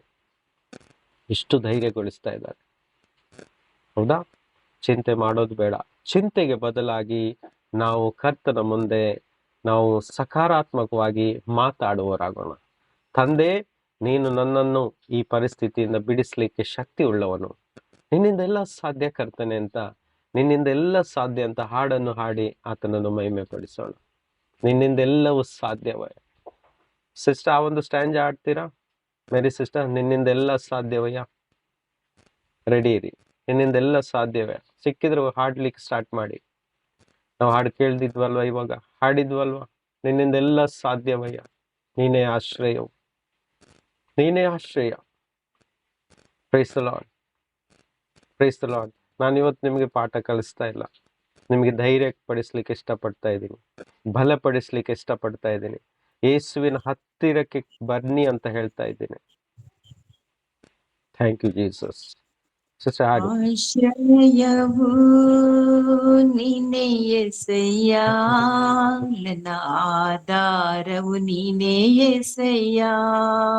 ಎಸ್, ಆಶ್ರಯವು ನೀನೇ యేసయ్య, ನನ್ನ ಆಧಾರವು ನೀನೇ యేసయ్య. ನಿನ್ನಿಂದಾಗಾದ ಕಾರ್ಯವು ಒಂದು ಇಲ್ಲ, ನಿನ್ನಿಂದೆಲ್ಲವೂ ಸಾಧ್ಯವಯ್ಯ. ನಿನ್ನಿಂದಾಗಾದ ಕಾರ್ಯವು ಒಂದು ಇಲ್ಲ, ನಿನ್ನಿಂದೆಲ್ಲವೂ ಸಾಧ್ಯವಯ್ಯ. ಇದುವರೆಗೂ ನನ್ನ ನಡೆಸಿದ ಎಬಿನೇಸ ನೀನೇ ಅಯ್ಯ. ಇದುವರೆಗೂ ನನ್ನ ನಡೆಸಿದ ಎಬಿನೇಸ ನೀನೇ ಅಯ್ಯ. ನಿನ್ನಿಂದಾಗಾದ ಕಾರ್ಯವು ಒಂದು ಇಲ್ಲ, ನಿನ್ನಿಂದೆಲ್ಲವೂ ಸಾಧ್ಯವಯ್ಯ. ನಿನ್ನಿಂದಾಗಾದ ಕಾರ್ಯವು ಒಂದು ಇಲ್ಲ, ನಿನ್ನಿಂದೆಲ್ಲವೂ ಸಾಧ್ಯವಯ್ಯ. ಇದುವರೆಗೂ ನಡೆಸಿದ ಎಬಿನೇಸರ್ ನೀನೇ ಅಯ್ಯ. ಆರಾಧನೆ ಎಲ್ಲರೂ ಆರಾಧನೆ ಮಾಡಿ. ಆರಾಧನೆ ಸ್ವಲ್ಪ ಹೊತ್ತು ಕಣ್ಣುಗಳನ್ನು ಮುಚ್ಚಿ ಆರಾಧನೆ ಮಾಡಿ. ರಮೇಶ್ ಬ್ರದರ್, ದಯವಿಟ್ಟು ಮ್ಯೂಟ್ ಮಾಡಿ. ಆರಾಧನೆ ಆರಾಧನೆ ಎಸ್ ಲಾರ್ಡ್. ಆರಾಧನೆ ಥ್ಯಾಂಕ್ ಯು ಜೀಸಸ್. ಆರಾಧನೆ Thank you, Jesus. ಆರಾಧನೆ ಆರಾಧನೆ. ಸ್ತೋತ್ರ ಕರ್ತನೆ. ನೋಡಿ, ಇಷ್ಟೊಂದು ಪ್ರಿಯನಾದಂಥ ಕರ್ತನು ನಮ್ಮ ಜೊತೆಯಲ್ಲಿರುವಾಗ ಈ ಆಕಾಶವು ಭೂಮಿ ಅಳಿದರೂ ನಮಗೆ ಯಾಕೆ ಚಿಂತೆ? ನಾವೆಲ್ಲರೂ ಕರ್ತನ ರಾಜ್ಯಕ್ಕೋಸ್ಕರ ಮೊದಲೇ ಮುದ್ರೆಯನ್ನು ಹೊಂದಿಕೊಂಡವರಾಗಿದ್ದೇವೆ. ನಮ್ಮ ಮೇಲೆ, ಎಲ್ಲರ ಮೇಲೆ, ಯೇಸುವನ್ನು ನಂಬಿದಂಥ ಪ್ರತಿಯೊಂದು ವಿಶ್ವಾಸಿಗಳ ಮೇಲೆ ಪವಿತ್ರಾತ್ಮನ ಮುದ್ರೆ ಇದೆ. ಯಾವ ದುಷ್ಟನು ನಮ್ಮನ್ನು ಮುಟ್ಲಿಕ್ಕೆ ಸಾಧ್ಯವಿಲ್ಲ. Praise the lord, praise the lord. ಹಾಗಾದ್ರೆ Praise the Lord. ನಮ್ಮ ಸಂಪೂರ್ಣ ನಂಬಿಕೆ ಆತನಲ್ಲಿ ಇಡೋರಾಗೋಣ. ನೋಡಿ, ವಾಕ್ಯವನ್ನು ಮುಂದುವರಿಸೋಣ. 10ನೇ ವಾಕ್ಯ ಓದಿ ಸಿಸ್ಟರ್. Thank you Jesus. 10ನೇ ವಾಕ್ಯ. ಎಂದು ಹೇಳಲಾಗಿ ಯೇಸು ಆ ಜನರನ್ನು ಊಟಕ್ಕೆ ಕೂಡ್ರಿಸಿರಿ ಅಂದನು. ಆ ಸ್ಥಳದಲ್ಲಿ ಬಹಳ ಹುಲ್ಲು ಬೆಳೆದಿತ್ತು, ಜನರು ಕೂತುಕೊಂಡರು. ಗಂಡಸರ ಸಂಖ್ಯೆ ಹೆಚ್ಚು ಕಡಿಮೆ 5,000ವಿತ್ತು. ನಮಗೆ ಗೊತ್ತುಂಟು, ಅಲ್ಲಿ 5,000 ಅಂದ್ರೆ ಹೆಂಗಸರು ಮಕ್ಕಳು ಸೇರಿ 10,000ಕ್ಕಿಂತ ಹೆಚ್ಚಾಗಿರ್ಬೋದು. 5 ರೊಟ್ಟಿಗಳು ಎಲ್ಲಿ ಸಾಕಾಗಬೇಕು? 2 ಮೀನುಗಳು. ನಮಗೆ ಇವತ್ತು 2 ಮೀನುಗಳು ಒಬ್ಬರಿಗೆ ಊಟ ಮಾಡ್ಲಿಕ್ಕೆ ಸಾಕಾಗುವುದಿಲ್ಲ. ಒಂದು ಕಡೆ ನೋಡಿದ್ರೆ ಮೀನಿಗೆ ಬರಗಾಲ ಸಹ ಇದೆ ನಮ್ಮ ಈ ಕರಾವಳಿ ಪ್ರದೇಶದಲ್ಲಿ. ಯಾಕೆಂದ್ರೆ ಮಳೆ ಗಾಳಿ ಇರೋದ್ರಿಂದ ಫಿಶಿಂಗ್ ಆಗ್ತಾ ಇಲ್ಲ. ದೇವರಿಗೆ ಸ್ತೋತ್ರ. ಅಷ್ಟು ಸಾವಿರ ಜನರಿಗೆ ಹಂಚಿಕೊಡುವ ಕರ್ತನು ಆ ಸ್ಥಳದಲ್ಲಿ ಇದ್ದದ್ದು ಅದ್ಭುತವಾಗಿತ್ತು. ನೋಡಿ, ಆ ಜನರಿಗೆ ಯೇಸು ಸ್ಥಳದಲ್ಲಿ ಬಹಳ ಹುಲ್ಲು ಬೆಳೆದಿತ್ತು, ಜನರು ಕೂತುಕೊಂಡರು. ಇನ್ನು ಬೇರೆ ಸುವಾರ್ತೆಯಲ್ಲಿ ಹೀಗೆ ಬರೆದಿದೆ, 50 ಜನರನ್ನು ಕೂರಿಸ್ತಾರೆ, ಹುಲ್ಲಿರುವ ಸ್ಥಳದಲ್ಲಿಯೇ ಕೂರಿಸ್ತಾರೆ. ಇಲ್ಲಿ ಒಂದು ಶಿಸ್ತನ್ನು ನಾವು ನೋಡಬಹುದು. ಅವರನ್ನು ನಿಲ್ಲಿಸೋದಿಲ್ಲ, ಕೂಡಿಸ್ತಾರೆ, ಎಲ್ಲರಿಗೆ ಕೂಡಿಸ್ತಾರೆ. ಮೊದಲು ಸಮಾಧಾನವಾಗಿ ಕೂಡಿಸ್ತಾರೆ, ಜೀವಿತದಲ್ಲಿ ಒಂದು ಶಿಸ್ತನ್ನು ಕಲಿಸ್ತಾರೆ. ನಾನಿವಾಗ ಕೊಡ್ತೀನಿ ನಿಮಗೆ ರೊಟ್ಟಿಯನ್ನು, ನಾನು ಪ್ರಾರ್ಥಿಸಿ ನಿಮಗೆ ಮುರಿದು ಕೊಡ್ತೀನಿ, ನೀವು ಸರಿಯಾದ ಸ್ಥಳದಲ್ಲಿ ಸರಿಯಾದ ರೀತಿಯಲ್ಲಿ ನೀವು ಕೂತ್ಕೊಳ್ಳೋರಾಗಿರಿ. ನೋಡಿ, ನಮ್ಮ ಜೀವಿತದಲ್ಲಿ ಒಂದು ಶಿಸ್ತು ಬೇಕು. ಆ ಶಿಸ್ತಿಗೆ ಒಂದು ಅರ್ಥ ಕೊಡಬೇಕು. ಯಾಕಂದ್ರೆ ಯೇಸು ಸ್ವಾಮಿ ಅರ್ಥ ಕೊಟ್ಟಿದ್ದಾರೆ, ಅನೇಕ ಉಪದೇಶಗಳನ್ನು ಮಾಡಿದ್ದಾರೆ. ನಮ್ಮ ಜೀವಿತವನ್ನು ಯಾವ ರೀತಿಯಾಗಿ ನಾವು ದೇವರ ಮುಂದೆ ಇಡ್ತೀವಿ, ಕಾಪಾಡ್ತೀವಿ, ಅದಕ್ಕೆ ಬಹು ಅರ್ಥ ಉಳ್ಳದಾಗಿದೆ. ನಿಮ್ಮ ಬಟ್ಟೆಗಳನ್ನು ಶುಭ್ರವಾಗಿ ಇಟ್ಟುಕೊಳ್ಳಿ ಅಂತ ಯೇಸು ಸ್ವಾಮಿ ಹೇಳಿದ್ದಾರೆ. ನೀವು ನಗ್ನರಾಗಿದ್ದರೆ ನನ್ನಿಂದ ಬಟ್ಟೆಯನ್ನು ತೆಗೆದುಕೊಂಡು ನೀವು ಧರಿಸಿಕೊಳ್ಳಿರಿ ಅಂತ ಪ್ರಕಟಣೆ ಪುಸ್ತಕ 3 5ನೇ ವಾಕ್ಯದಿಂದ ನಾವು ನೋಡಬಹುದು. ನೀವು ಬಡವರಾಗಿದ್ದೀರಿ, ನೀವು ಕುರುಡರಾಗಿದ್ದೀರಿ ಅಂತ ಹೇಳ್ತಾ ಇದ್ದಾರೆ. ಅದೇನದು? ನಮ್ಮ ಜೀವಿತದಲ್ಲಿರುವಂತ ಅನೀತಿಯ ಕಾರ್ಯಗಳಾಗಿವೆ. ಎಷ್ಟು ನಾವು ನೀತಿವಂತರಾಗುತ್ತಾ ದಿನಾಲು ಅಶುಭ್ರ ಬಟ್ಟೆ ವಸ್ತ್ರಗಳನ್ನು ಧರಿಸುವುದಾದ್ರೆ, ನೀತಿವಂತನ ಪ್ರಾರ್ಥನೆಯು ಬಹು ಬಲವುಳ್ಳದ್ದು. ಈ ವಾಕ್ಯವನ್ನು ಕೇಳಿದ್ದೀರಲ್ವಾ? ನೀತಿವಂತನ ಪ್ರಾರ್ಥನೆಯು ಬಹು ಬಲವುಳ್ಳದ್ದು. ನೀತಿವಂತನ ಪ್ರಾರ್ಥನೆಯ ನಿಮಿತ್ತವಾಗಿ ಸೌಖ್ಯಗಳು ಉಂಟಾಗುವವು, ಶಾಪಗಳು ಮುರಿದು ಹೋಗುವವು, ದೆವ್ವಗಳು ಬಿಡುಗಡೆಯಾಗುವವು, ಜನರ ಕಷ್ಟಗಳು ನೀಗಿ ಹೋಗುವುದು, ಜನರ ಕೊರತೆಗಳು ನೀಗುವುದು, ಜನರು ಕಷ್ಟದಿಂದ ಪಾರಾಗುವರು ಮತ್ತು ಯೇಸು ಕ್ರಿಸ್ತನಲ್ಲಿ ಪೂರ್ಣ ನಂಬಿಕೆಯನ್ನು ಇಡುವರು ಮತ್ತು ನಿತ್ಯ ಜೀವಕ್ಕೆ ಬಾಧ್ಯರಾಗುವರು. ಅದಕ್ಕಾಗಿ ನೀತಿವಂತನ ಪ್ರಾರ್ಥನೆಯು ಬಹು ಬಲವನ್ನು ಪಡೆದುಕೊಂಡಿದೆ. ಈ ಶಿಸ್ತು ಯಾಕೆ ಅಂತ ಹೇಳಿದ್ರೆ, ನಮ್ಮ ಜೀವಿತದಲ್ಲಿ ಆ ನೀತಿ ಅಂತ ಹೇಳಿದ್ರೆ ಕರ್ತನ ವಾಕ್ಯವನ್ನು ಹೇಳಿದ ಪ್ರಕಾರವೇ ನಾವು ಪಾಲಿಸುವಾಗ ಅದು ನೀತಿ ಆಗುತ್ತೆ. ಅದೇ ನೀತಿ. ಹೇಳಿದ ಹಾಗೆ ನಾವು ಮಾಡುವುದೇ ಸರಿಯಾದ ಸಂಗತಿ, ಅದಕ್ಕೆ ನೀತಿ, ರೈಚಿಯಸ್ನೆಸ್ ಅಂತ ಇಂಗ್ಲಿಷಲ್ಲಿ ಹೇಳಿದೆ. ರೈಟ್ ಆದಂತ ಸಂಗತಿ, ಸರಿಯಾದ ಸಂಗತಿಗಳನ್ನು ಮಾಡುವುದೇ ನೀತಿ. ಸೊ ಈ ನೀತಿ ನಮ್ಮ ಜೀವಿತದಲ್ಲಿ ಇರುವುದಾದ್ರೆ ನಾವು ಯಾವ ವಿಷಯದಲ್ಲಿ ಕೊರತೆಯನ್ನು ಅನುಭವಿಸಬೇಕಾಗಿಲ್ಲ.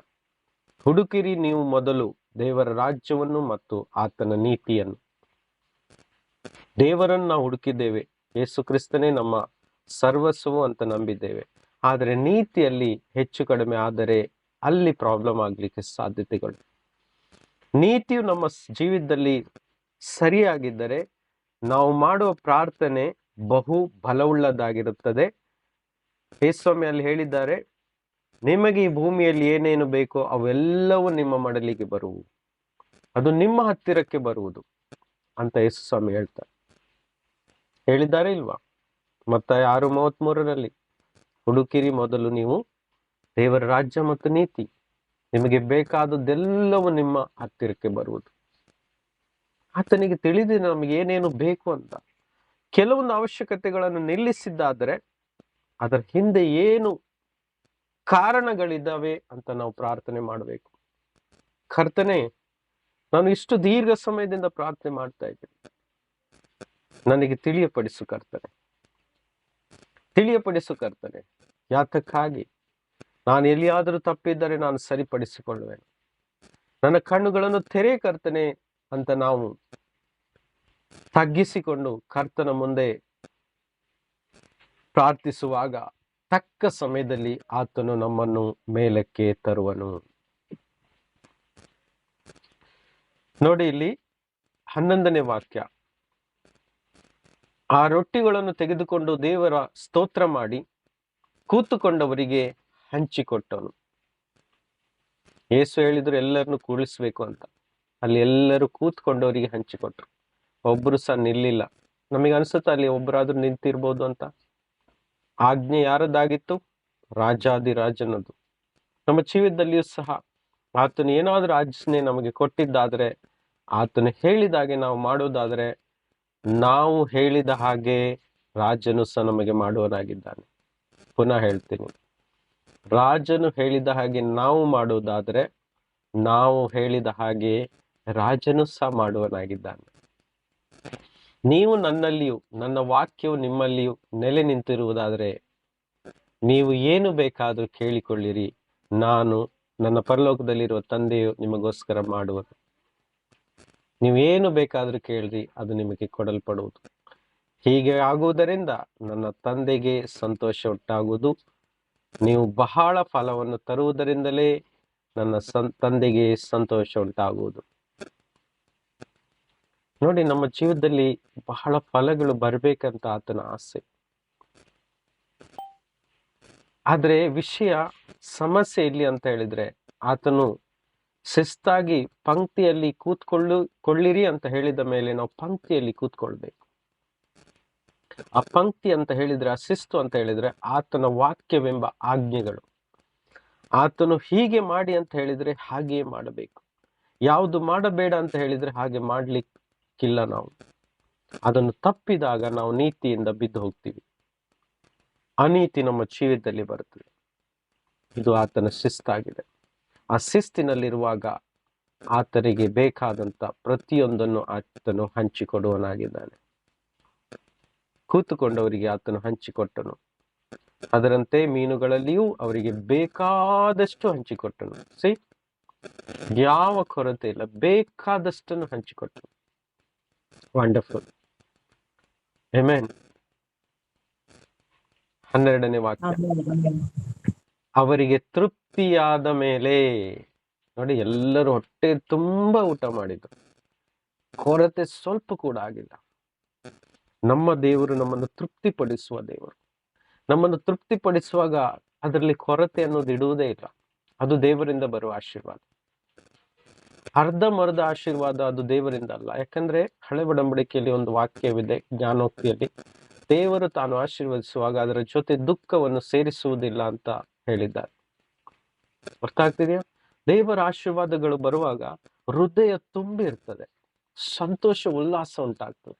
ಅದು ನಿಜವಾದ ಆಶೀರ್ವಾದ. ಅದಕ್ಕೋಸ್ಕರ ತವಕ ಪಡಬೇಕು. ತಾತ್ಕಾಲಿಕ ಆಶೀರ್ವಾದಗಳು ಸಹ ಬರ್ತವೆ, ಅದನ್ನು ನಾವು ಪರೀಕ್ಷಿಸಿಕೊಳ್ಬೇಕು. ಅದಕ್ಕೋಸ್ಕರ ಈ ಲೋಕದಲ್ಲಿ ನಾವು ಕಷ್ಟಪಟ್ಟು ಶ್ರಮೆ ಪಟ್ಟು ಪಡೆದುಕೊಳ್ಳುವ ಆಶೀರ್ವಾದಕ್ಕಿಂತಲೂ ಕರ್ತನಿಂದ ಸಿಗುತ್ತದೆ ನೋಡಿ, ಅದರಲ್ಲಿ ಪೂರ್ಣ ಸಂತೋಷ ಇದೆ. ನಾನು ಹಾಗಂತ ಕೆಲಸ ಮಾಡಬೇಡಿ ಅಂತ ಹೇಳ್ತಾ ಇಲ್ಲ. ಕರ್ತನಿಂದ ಸಿಗುವಂತ ಆಶೀರ್ವಾದ ಪೂರ್ಣ ಜಾಯ್, ಉಲ್ಲಾಸ ತುಂಬಿಕೊಂಡಿರ್ತದೆ, ಮನಸ್ಸು ತುಂಬಿಕೊಳ್ತದೆ, ತೃಪ್ತಿ ಆಗ್ತದೆ. ಅರ್ಥ ಮಾಡ್ಕೊಳ್ಳಿ, ತೃಪ್ತಿ ಆಗ್ತದೆ. ನಾವು ಮಾಡುವ ಪ್ರತಿ ಕೆಲಸದಲ್ಲಿ, ನಾವು ಹೊಂದುವಂತ ಪ್ರತಿ ಆಶೀರ್ವಾದದಲ್ಲಿ ತೃಪ್ತಿ ಅನ್ನೋದು ಬೇಕು. ನೋಡಿ, ವಾಕ್ಯ ಸ್ಪಷ್ಟ ಬರ್ದಿದೆ, ಅವರು ತೃಪ್ತಿಯನ್ನು ಹೊಂದ್ಕೊಂಡ್ರು. They were full. ಇಂಗ್ಲಿಷ್ ಅಲ್ಲಿ ಬರ್ದಿದೆ, ದೇ ವೇರ್ ಫುಲ್ ಅಂದ್ರೆ ಅವರಿಗೆ ಸಂಪೂರ್ಣವಾಯಿತು, ಪೂರ್ಣವಾಗಿ ಸಿಕ್ತು ಅವರಿಗೆ. Thank you Jesus. ನಮ್ಮ ಜೀವಿತದಲ್ಲಿ ಪೂರ್ತಿ ಬೇಕು ಅಲ್ವಾ? ಸಂಪೂರ್ಣತೆ ಬೇಕಲ್ವಾ? ಲೈಫಿಗೆ ಒಂದು ಅರ್ಥ ಬೇಕಲ್ವಾ? ಇದೇ ಕರ್ತನು ಕೊಡ್ಲಿಕ್ಕೆ ಆಸೆ ಪಡ್ತಾನೆ. ಅದಕ್ಕೆ ಹೇಳಿದ್, ನಾನು ಬಂದಿದ್ದು ನಿಮಗೆ ಸಮೃದ್ಧಿಯಾದ ಜೀವ ಇರ್ಬೇಕಂತ. Full of life, complete. ಅದರಲ್ಲಿ ಕೊರತೆ ಅನ್ನೋದಿಲ್ಲ. ಕೊರತೆ ಬಂದ್ರು ಸಹ ಸಮಯಕ್ಕೆ ತಕ್ಕಂತೆ ನೀಗಿಸ್ತಾರೆ. ಅದೇ ತೃಪ್ತಿ. ಚಿಂತೆ ಪಡಬೇಕಾಗಿಲ್ಲ. ಸೊ ಅಂತ ಒಂದು ನಂಬಿಕೆಯ ಮಾರ್ಗದಲ್ಲಿ ನಾವು ಜೀವಿಸೋರಾಗೋಣ. ಅವರಿಗೆ ನಿಜವಾದ ದೇವರ ಮಕ್ಕಳು ಅಂತ ಹೇಳ್ತಾರೆ, ಅವರಿಗೆ ನಿಜವಾದ ಯೇಸುವಿನ ಶಿಷ್ಯರು ಅಂತ ಹೇಳ್ತಾರೆ, ಅವರಿಗೇನೆ ನಿಜವಾದ ಯೇಸುವಿನ ಅನುಯಾಯಿಗಳು ಅಂತ ಹೇಳ್ತಾರೆ. ನನ್ನ ನಂಬಿಗಸ್ತನು ನನ್ನ ನೀತಿಯು ನೀತಿವಂತನು ನಂಬಿಕೆಯಿಂದಲೇ ಬದುಕುವನು. ಆಹಾಹಾ. ಯೇಸುವಿನ ವಾಕ್ಯವನ್ನು ನಂಬಿದಂತ ನೀತಿಯುಳ್ಳ ವ್ಯಕ್ತಿಯು ನಂಬಿಕೆ ಎಂಬ ಆ ಒಂದು ವರದಿಂದ, ಆ ಒಂದು ಅಸ್ತ್ರದಿಂದ ಆತನು ಬದುಕುತ್ತಾ ಇರ್ತಾನೆ. This is something different. ಕ್ರಿಸ್ತಿ ಜೀವಿತ ಅನ್ನೋದು ಲೋಕದಲ್ಲಿ ಜೀವಿಸುವ ಜೀವನದ ತರ ಅಲ್ಲ. ಇದು ಸಪರೇಟ್. ಇದು ದಿನಾಲು ಯುದ್ಧ ಇದೆ, ದಿನಾಲು ಯುದ್ಧ ಇದೆ. ದಿನಾಲು ಶತ್ರುಗಳು ನಮ್ಮನ್ನು ಬಾಣಗಳು ಬಿಡ್ತಾ ಇರ್ತಾರೆ. ಆ ಬಾಣಗಳು ಬಿಡ್ತಾ ಇರುವಾಗ ನಮ್ಮ ಎದೆಗೆ ಚುಚ್ಚುತ್ತದೆ. ಎದೆಗೆ ಚುಚ್ಚಿದಾಗ ವ್ಯಕ್ತಿಯು ಸಾಯ್ತಾರೆ. ಅದಕ್ಕೋಸ್ಕರ ನಂಬಿಕೆ ಎಂಬ ಅದೇನಂತಾರೆ, ಬ್ರೆಸ್ಟ್ ಪ್ಲೇಟಿಗೆ ಏನಂತಾರೆ ಕನ್ನಡದಲ್ಲಿ? ಎಫೆಷನ್ಸ್ 6ನೇ ಅಧ್ಯಾಯದಲ್ಲಿ ಬರೆದಿದೆ. ಗುರಾಣಿಯ ಗುರಾಣಿ ಅಲ್ಲ, ಗುರಾಣಿ ಅಲ್ಲ, ಕೈ ವಜ್ರ ಕವಚ. ಸಾರಿ. ಆದ್ರೆ ಅಲ್ಲಿ ಹೇಳಿದಿರುವಂತದ್ದು ವಿಶ್ವಾಸ ಎಂಬುದು ಗುರಾಣಿ, ಬ್ರೆಸ್ಟ್ ಪ್ಲೇಟ್ ಅಲ್ಲ. ಸಾರಿ, ಕೈಯಲ್ಲಿ ಇಟ್ಕೊಳ್ತಾರಲ್ಲ ತಡಿಲಿಕ್ಕೆ, ಕೈಯಲ್ಲಿ ಇಟ್ಕೊಳ್ತಾರೆ, ಲೆಫ್ಟ್ ಹ್ಯಾಂಡ್ ಅಲ್ಲಿ ಇಟ್ಕೊಳ್ತಾರೆ, ಎಡಗೈಯಲ್ಲಿ ಇಟ್ಕೊಳ್ತಾರೆ ಸೈನಿಕನು. ಒಂದು ಪಾತ್ರೆ ತರ, ಒಂದು ಪ್ಲೇಟ್ ತರ ಇರ್ತದೆ, ಹಿಂದ್ಗಡೆ ಅದಕ್ಕೆ ಹಿಡಿಲಿಕ್ಕೆ ಒಂದು ಇದು ಇರ್ತದೆ. ಅದಕ್ಕೆ ಗುರಾಣಿ ಅಂತಾರೆ. ಕರೆಕ್ಟ್ ಅಲ್ವಾ? ಬರುವಂತ ಎಲ್ಲ ಬಾಣಗಳನ್ನು ಆ ಗುರಾಣಿಯಿಂದ ನಿಲ್ಲಿಸ್ತಾರೆ. ರೈಟ್? ಅದಕ್ಕೇನೆ ನಂಬಿಕೆ ಅಂತ ಪೌಲನಲ್ಲಿ ವರ್ಣಿಸಿದ್ದಾನೆ. ಹೌದಾ? ದಿನಾಲು ಚಿಂತೆಗಳು ಬರ್ತದೆ, ವಿಚಾರದಲ್ಲಿ ಅನೇಕ ಚುಚ್ಚುತ್ತದೆ, ವಿಚಾರಗಳು ಬಂದು ನಮ್ಮನ್ನು ನೋಯಿಸ್ತದೆ, ಕಷ್ಟದಲ್ಲಿ ಹಾಕ್ತದೆ, ಪೀಡನೆ ಕೊಡುತ್ತದೆ. ಅದು ಪ್ರಕಟವಾಗಿ ಆಗೋದಕ್ಕಿಂತ ಮುಂಚೆ ಯೋಚನೆಯಲ್ಲಿಯೇ ನಮ್ಮನ್ನು ಬೀಳಿಸ್ಬಿಡ್ತದೆ. ಅದು ಇನ್ನೂ ತುಂಬಾ ಕಠಿಣವಾದಂತ ಬಾಣಗಳು. ಅದನ್ನು ಹೊಡಿಲಿಕ್ಕೋಸ್ಕರನೇ ಈ ನಂಬಿಕೆ ಕೊಟ್ಟಿರೋದು ನಮ್ಗೆ. ವಿಚಾರದಲ್ಲಿ ಹೊಡಿಬೇಕು, ನಿಲ್ಲಿಸ್ಬೇಕು ಬರುವಂತ ಎಲ್ಲ ಬಾಣಗಳನ್ನು. ಎಲ್ಲದನ್ನು ನಿಲ್ಲಿಸ್ಲಿಕ್ಕೆ ನಂಬಿಕೆ ಕೊಟ್ಟಿರೋದು. ಸೊ ಆ ನಂಬಿಕೆ ಎಂಬ ವಾರ್ತೆ ಯೇಸುವಿನ ಬಾಯದಿಂದ ಬಂದಂತ ವಾರ್ತೆಗಳಾಗಿವೆ. ಧೈರ್ಯ ಕೊಡ್ತದೆ. ನಿಜವಾದ, ಯೇಸ್ವಾಮಿ ಪದೇ ಪದೇ ಹೇಳ್ತಾರೆ, ನಿಜ ನಿಜವಾಗಿ ಹೇಳ್ತಾ ಇದ್ದೀನಿ, ಸತ್ಯ ಸತ್ಯವಾಗಿ ಹೇಳ್ತಾ ಇದ್ದೇನೆ ಅಲ್ವಾ? ನನ್ನನ್ನು ನಂಬಿದವನು ಎಂದಿಗೂ ನಿರಾಶೆಗೊಳಗಾಗುವುದಿಲ್ಲ. ಯೇಸುವನ್ನು ನಂಬಿದವರು ಯಾರು ಸಹ ನಿರಾಶೆಗೊಳಗಾಗುವುದಿಲ್ಲ. ನಿರಾಶೆ ಇದೆ ಅಂತ ಹೇಳಿದ್ರೆ ಅವರ ನಂಬಿಕೆ ಪೂರ್ಣವಾಗಿಲ್ಲ. ಸೊ ಪೂರ್ಣ ನಂಬಿಕೆ ಇಲ್ಲಿಗೆ ಬರೋಣ. ಆತನು ತೃಪ್ತಿಪಡಿಸುವ ದೇವರಾಗಿದ್ದಾರೆ. ಅಷ್ಟೇ ಅಲ್ಲ, ಮಿಕ್ಕ ತುಂಡುಗಳನ್ನು ಕೂಡಿಸಿ ಯಾವುದು ವ್ಯರ್ಥವಾಗಬಾರದು, ಎಲ್ಲವೂ ಪ್ರಯೋಜನಕ್ಕೆ ಬರಬೇಕು ಅಂತ ಆತನು ಇಷ್ಟಪಟ್ಟರು. ಅಂದ್ರೆ ಅಪೊಸ್ತಲರು 12 ಬುಟ್ಟಿಗಳಲ್ಲಿ ಅದನ್ನು ತುಂಬಿಸಿಕೊಂಡು ಅವುಗಳನ್ನು ಅವರು ತೆಗೆದುಕೊಂಡು ಹೋದರು. ಅಂದ್ರೆ ತಮ್ಮ ಕುಟುಂಬಗಳಿಗೋಸ್ಕರನು. ಹೌದಾ? ಅಪೊಸ್ತಲರು ಕುಟುಂಬವನ್ನು ಬಿಟ್ಟು ಬಂದಿದ್ರು. ಸೊ ಇನ್ನಿತರೆ ಜನರಿಗೂ, ಅವರ ಕುಟುಂಬದವರಿಗೂ ಸಹ ಸೇರಿಸಿ ಯೇಸು ಹೇಳ್ತಾ ಇದ್ದಾರೆ, ಅದು ವ್ಯರ್ಥ ಮಾಡಬೇಡಿ, ಅದು ಇನ್ನಿತರಿಗೆ ಕೊಡಬೇಕು, ಇನ್ನಿತರಿಗೆ ಕೊಡಬೇಕು, ಅವರು ಸಹ ತಿಂದು ಅದು ತೃಪ್ತಿ ಆಗ್ಬೇಕು. ನೋಡಿ, ಯೇಸ್ವಾಮಿ ನಮ್ಮನ್ನು ಮಾತ್ರ ತೃಪ್ತಿಪಡಿಸಿದೆ, ನಮ್ಮ ಜೊತೆಯಲ್ಲಿರುವವರಿಗೂ ಸಹ ತೃಪ್ತಿಪಡಿಸುವ ದೇವರಾಗಿದ್ದಾರೆ. Price the lord. ನೋಡಿ, ನಮ್ಮ ಜೀವಿತ ತೃಪ್ತಿ ಆಗ್ಬೇಕಾದ್ರೆ ನಾವು ಆತನ ನೀತಿಯಲ್ಲಿ ಬರಬೇಕು. ಆತನ ಒಂದು ಡಿಸಿಪ್ಲಿನ್ ಅನ್ನುವಂತ ಒಂದು ಸಂಗತಿ ಇದೆ, ಅದಕ್ಕೆ ನೀತಿ ಅಂತ ಹೇಳ್ತಾರೆ. ಆ ನೀತಿಯನ್ನು ನಾವು ಪಾಲಿಸಿದ್ರೆ ಮಾತ್ರವೇ ಆ ನೀತಿಯ ಫಲವನ್ನು ನಾವು ಅನುಭವಿಸೋರಾಗುವೆವು. ಇವಾಗ ಇನ್ನೊಂದು ಮುಖ್ಯವಾದ ಏರಿಯಾದಲ್ಲಿ ನಾನು ಟಚ್ ಮಾಡ್ತೀನಿ. ಇನ್ನೊಂದು ಅರ್ಧ ಗಂಟೆ ಇದೆ, ಸ್ವಲ್ಪ ಸಹಿಸ್ಕೊಳ್ಳಿ. ಈ ಒಂದು ಪಾಠ ರೂಪದಲ್ಲಿ ಕಲಿಸ್ಲಿಕ್ಕೆ ಇಷ್ಟಪಡ್ತೀನಿ. ಇಷ್ಟೊತ್ತು ಸಂದೇಶ ಕೊಟ್ಟಿದ್ದೇನೆ. ಈ ವಾಕ್ಯಗಳನ್ನು ಓದಿ ನಾವು ಪಾಠವಾಗಿ ಅರ್ಥ ಮಾಡಿಕೊಳ್ಳೋಣ. ನಮಗೆಲ್ಲರಿಗೂ ಗೊತ್ತಿರುವಂತದೇ ವಿಷಯ. ಎಲ್ಲರೂ ಆರ್ಥಿಕವಾಗಿ ಒಂದು ಉನ್ನತಿಯನ್ನು ನೋಡ್ಬೇಕಾದ್ರೆ ಈ ಒಂದು ಸಿದ್ಧಾಂತಗಳು ನಮ್ಮ ಜೀವಿತದಲ್ಲಿ ಅಳವಡಿಸಲೇಬೇಕು. ಒಂದು ಸ್ವಲ್ಪ ಸಮಯ ದೇವರಿಗೆ ಕೊಟ್ಟು ಈ ಸಿದ್ಧಾಂತಗಳನ್ನು ನಾವು ಪಾಲಿಸಲಿಕ್ಕೆ ಪ್ರಯತ್ನ ಪಡೋಣ. ಈ ಇಷ್ಟು ಅಥವಾ ಓದಿದ ವಾಕ್ಯದ ಭಾಗದಲ್ಲಿ ನಾವು ನೋಡಿದ್ದೇವೆ, 5 ರೊಟ್ಟಿ 2 ಮೀನುಗಳು ಇದ್ದಂತಹ ಹುಡುಗನು ತನಿಗೋಸ್ಕರ ತೆಗೆದುಕೊಂಡು ಬಂದದ್ದು, ತನಿಗೆ ಹಸಿವಾದಾಗ ಊಟ ಮಾಡ್ಲಿಕ್ಕೆ. ಸೊ ಆ ಮಕ್ಕಳು ಅಷ್ಟು ಸುಲಭವಾಗಿ ಅದನ್ನು ಕೊಡಲ್ಲ. ಹೌದಾ? ಯಾಕಂದ್ರೆ ಅವರ ಮೆಚುರಿಟಿ ಅಷ್ಟೇ ಇರ್ತದೆ. ಅಷ್ಟು ಸುಲಭವಾಗಿ ಯಾರು ಕೇಳಿದ್ರೆ ಕೊಡಲ್ಲ. ಮನೆಯಿಂದ ಅವರಿಗೆ ಕೊಟ್ಟು ಕಳಿಸಿದ್ದಾರೆ ಆ ಹುಡುಗನಿಗೆ, ಆದ್ರೆ ಆ ಹುಡುಗ ಕೇಳಿದಾಗ ಕೊಡ್ತಾನೆ. ಸೊ ಕೊಡುವಂತ ಒಂದು ಸ್ವಭಾವ ಉಳ್ಳದ ಆಗಿರ್ಬೇಕು ನಾವು. ಕೊಡುವವರು ಖಂಡಿತವಾಗಿ ಆಶೀರ್ವದಿಸಲ್ಪಡುವರಾಗಿದ್ದಾರೆ. ವಾಕ್ಯ ಎಲ್ಲರಿಗೂ ಗೊತ್ತುಂಟಲ್ವಾ? ಲೂಕನ ಸುವಾರ್ತೆ 6:38 ಓದುವ. ಲೂಕನ ಸುವಾರ್ತೆ 6:38. ಲೂಕನ ಸುವಾರ್ತೆ 6:38. ಬೇಗ ಓದಿ ಸಿಕ್ಕಿದವರು. Thank you Jesus. ಸ್ತೋತ್ರ ತಂದೆ, ಸ್ತೋತ್ರ ತಂದೆ. ಓದಿ. ಯೇಸುವೆ ನಿಮಗೆ ಸ್ತೋತ್ರ.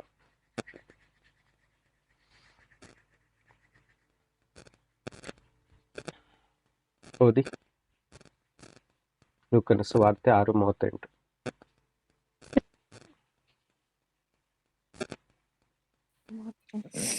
ಕೊಡಿರಿ, ಆಗ ನಿಮಗೂ ಕೊಡುವರು. ಜಡ್ಡು ಅಲ್ಲಾಡಿಸಿರಿ, ಹೊರ ಚೆಲ್ಲುವ ಹಾಗೆ ತುಂಬಾ ಅಳತೆಯನ್ನು ಅಳೆದು ನಿಮ್ಮ ಸೆರಗಿಗೆ ಹಾಕುವರು. ನೀವು ಅಳೆಯುವ ಅಳತೆಯಿಂದಲೇ ನಿಮಗೆ ಅಳೆಯುವರು ಅಂದನು. ನಾವು ಮೇಲಿಂದ ಓದಿಕೊಂಡು ಬರುವಾಗ ಕೊಡುವ ವಿಷಯದಲ್ಲಿ ಇಲ್ಲಿ ಕಲಿಸ್ತಾ ಇದ್ದಾರೆ. ಕೇಳುವರೆಲ್ಲರಿಗೂ ಕೊಡಿ ಅಂತ ಹೇಳ್ತಿದ್ರೆ, ಹೌದಾ? ಕೊಡಿ ಅಂತ ಹೇಳಿದ್ರೆ ಇಲ್ಲಿ ಅನೇಕ ಸಂಗತಿಗಳು ಒಳಗೊಂಡಿದೆ. ಇಲ್ಲಿ ಹಣ ಒಂದೇ ಅಲ್ಲ, ಜನರು ಕೇಳುವಂತ ವಸ್ತ್ರ.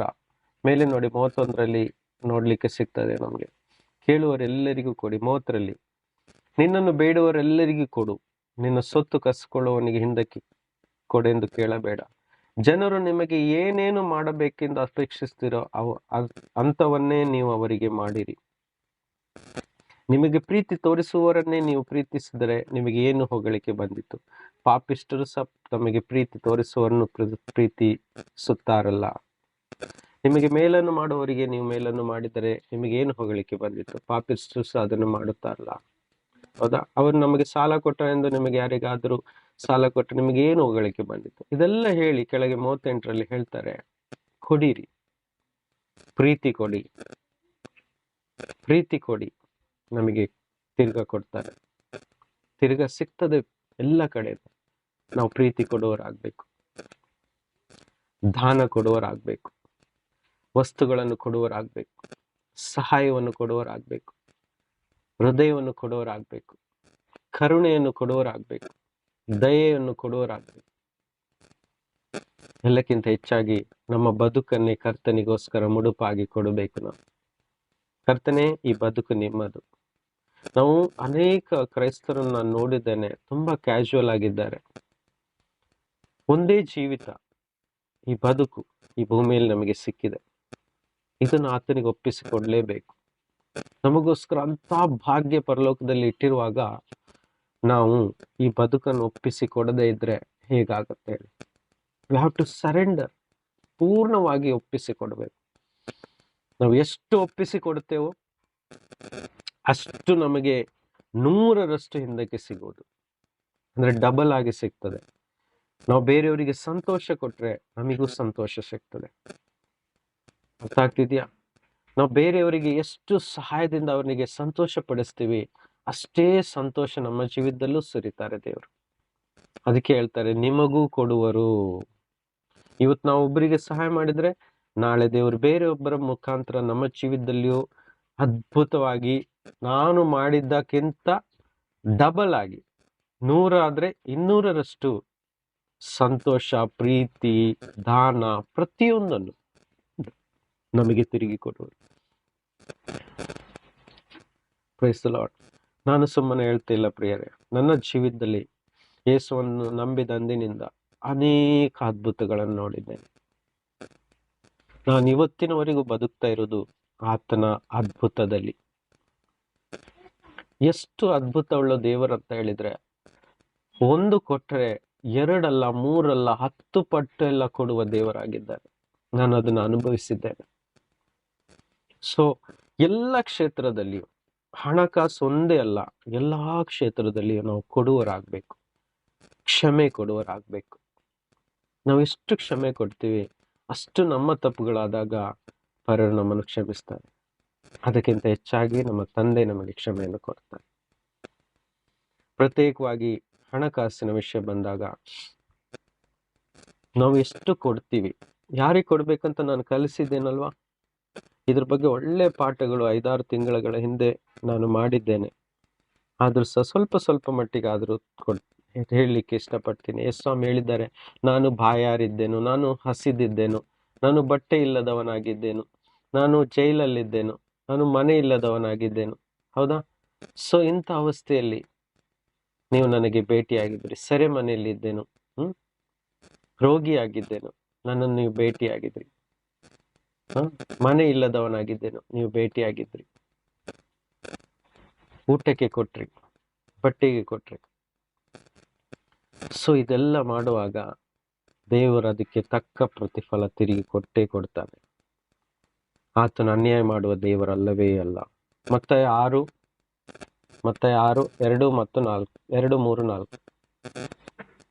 ಮತ್ತಾಯನ ಸುವಾರ್ತೆ 6. ಬೇಗ ವಾಕ್ಯ ಓದ್ಲಿಕ್ಕೆ ರೆಡಿ ಇರಿ. ಮತ್ತಾಯನ ಸುವಾರ್ತೆ 6 2ನೇ ವಾಕ್ಯ, 3ನೇ ವಾಕ್ಯ, 4ನೇ ವಾಕ್ಯ ಕ್ವಿಕ್ಕಾಗಿ. ಆದುದರಿಂದ ನೀನು ಧರ್ಮ ಕೊಡುವಾಗ ನಿನ್ನ ಮುಂದೆ ಕೊಂಬೂದಿಸಬೇಡ, ಜನರಿಂದ ಹೊಗಳಿಸಿಕೊಳ್ಳಬೇಕೆಂದು ಕಪಟಿಗಳು ಸಭಾಮಂದಿರಗಳಲ್ಲಿಯೂ ಬೀದಿಗಳಲ್ಲಿಯೂ ಹಾಗೆ ಮಾಡುತ್ತಾರೆ. ಅವರು ತಮಗೆ ಬರತಕ್ಕ ಫಲವನ್ನು ಹೊಂದಿದಾಯಿತೆಂದು ನಿಮಗೆ ಸತ್ಯವಾಗಿ ಹೇಳುತ್ತೇನೆ. ನೀನಾದರೆ ಧರ್ಮ ಕೊಡುವಾಗ ನೀನು ಧರ್ಮ ಕೊಟ್ಟದ್ದು ಅಂತರಂಗವಾಗುವ ಹಾಗೆ ನಿನ್ನ ಬಲಗೈ ಮಾಡಿದ್ದು ಎಡಗೈಗೂ ತಿಳಿಯದಿರಲಿ. ಅಂತರಂಗದಲ್ಲಿ ನಡೆಯುವುದನ್ನು ನೋಡುವ ನಿನ್ನ ತಂದೆಯು ನಿನಗೆ ಫಲ ಕೊಡುವನು. ಅಂತರಂಗದಲ್ಲಿ ನಡೆಯುವುದನ್ನು ನೋಡುವ ನಿನ್ನ ತಂದೆ ನಿಮಗೆ ಫಲ ಕೊಡುವನು. ಸೊ ಫಲ ನಮ್ಮ ಜೀವಿತದಲ್ಲಿ ತಂದೆಗೆ ಕೊಡ್ಲಿಕ್ಕೆ ಆಸೆ ಇದೆ. ಅಲ್ಲಿ ಒಂದು ಸಿದ್ಧಾಂತವಿದೆ. ಆ ಫಲ ಬರಬೇಕಾದ್ರೆ ನಾವು ಕೊಡುವರಾಗಬೇಕು. ಇಲ್ಲಿ ದಾನ ಅಂತ ಹೇಳಿದ್ರೆ ಚಾರಿಟೇಬಲ್ ಡೀಡ್ಸ್. ಅದು ಹಣಕಾಸು ಮಾತ್ರ ಬರುವುದಿಲ್ಲ. ಬಟ್ಟೆ ಕೊಡುವಾಗ ಅದು ಹಣದಿಂದ ಕೊಂಡು ಬಟ್ಟೆಯನ್ನು ಕೊಡ್ತೀವಿ ಅಲ್ವಾ? ವಿವಿಧ ಹಂತಗಳು, ವಿವಿಧ ರೀತಿಗಳಿವೆ. ಸೊ ಕೆಲವರಿಗೆ ಕ್ಷಮೆ ಬೇಕಾಗಿದೆ, ಅದು ಹಣಕ್ಕಿಂತ ಹೆಚ್ಚಿನದಾಗಿದೆ. ಹೌದಾ? ಕೆಲವೊಬ್ಬರಿಗೆ ಪ್ರೀತಿ ಬೇಕು, ಹಣಕ್ಕಿಂತ ಹೆಚ್ಚಿನದಾಗಿದೆ. ಹಣದ ವಿಷಯ ಮಾತ್ರ ಬಂದಾಗ ಅದು ಹಣಕ್ಕೆ ಅಪ್ಲೈ ಆಗಿ ಅದರ ಪ್ರತಿಫಲವನ್ನು ದೇವರು ಖಂಡಿತ ಕೊಡ್ತಾರೆ. ಅರ್ಥ ಆಗ್ತಿದ್ಯಾ? 2ನೇ ವಾಕ್ಯ ನೋಡಿ. ಧರ್ಮ ಕೊಡುವಾಗ ಅಂದ್ರೆ ಕ್ರಿಸ್ತನನ್ನು ನಂಬುವಂತ ಅನುಯಾಯಿಗಳು ಧರ್ಮವನ್ನು ಕೊಡುವರಾಗಬೇಕು. Price the lord. ನೋಡಿ, ನಮ್ಮ ಶಕ್ತಿಗೆ ಮೀರಿ ಕೊಡುವಂತ ಯಾವ ವಾಕ್ಯನೂ ಕಲಿಸಿಲ್ಲ. ಅದು ಮುಂದೆ ನೋಡುವ ನಾವು. ಯಾಕಂದ್ರೆ ನಮ್ಮಲ್ಲಿ ಅನೇಕರು ಇರ್ಬೋದು, ನಾವೇ ಕಷ್ಟದಲ್ಲಿ ಇದ್ದೀವಿ ಬ್ರದರ್, ಹೇಗೆ ಕೊಡುವುದು? ಖಂಡಿತವಾಗಿ ಅದಕ್ಕೆ ವಾಕ್ಯ ಕೊಟ್ಟಿದ್ದಾರೆ. ಅವ್ರಿಗೆ ಏನು ಹೇಳ್ತಾರೆ ಅಂತ ನಾವು ಮುಂದೆ ನೋಡುವ. ವಾಕ್ಯ ಓದುವ.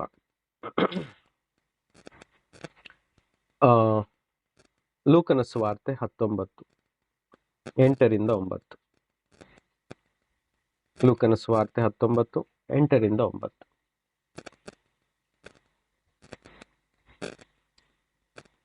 ಲೂಕ 8:9.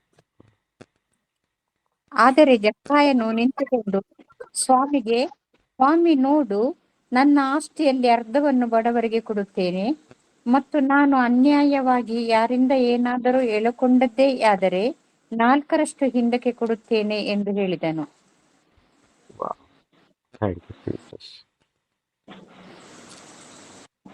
ಲೂಕನ ಸುವಾರ್ತೆ 19 ಅಲ್ವಾ?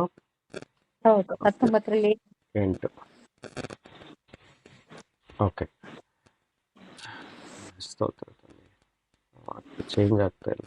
ಪುನಃ ಓದಿ ಸಿಸ್ಟರ್. ಆದರೆ ಜಕ್ಕಾಯನು ನಿಂತುಕೊಂಡು ಸ್ವಾಮಿ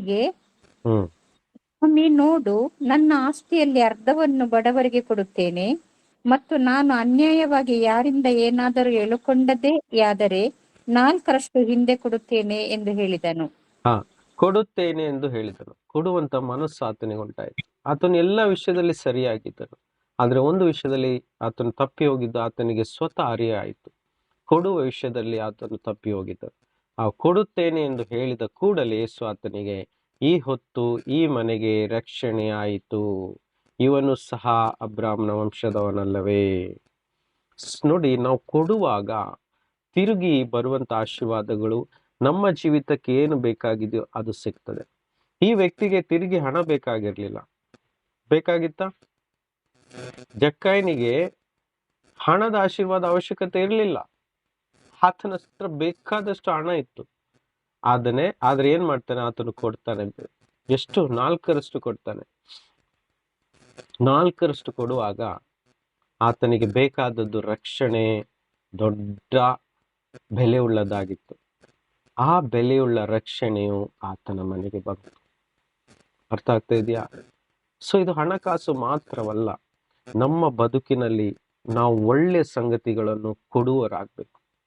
ಕೊಡುವಾಗ ದೇವರ ಆಶೀರ್ವಾದ ನಮ್ಮ ಜೀವಿತಕ್ಕೆ ಯಾವ ಯಾವ ಕ್ಷೇತ್ರದಲ್ಲಿ ಯಾವ ಯಾವ ವಿಧದಲ್ಲಿ ಅವಶ್ಯಕತೆ ಇದೆಯೋ ಅದು ದೇವರು ನಮಗೆ ಕೊಟ್ಟೇ ಕೊಡ್ತಾರೆ.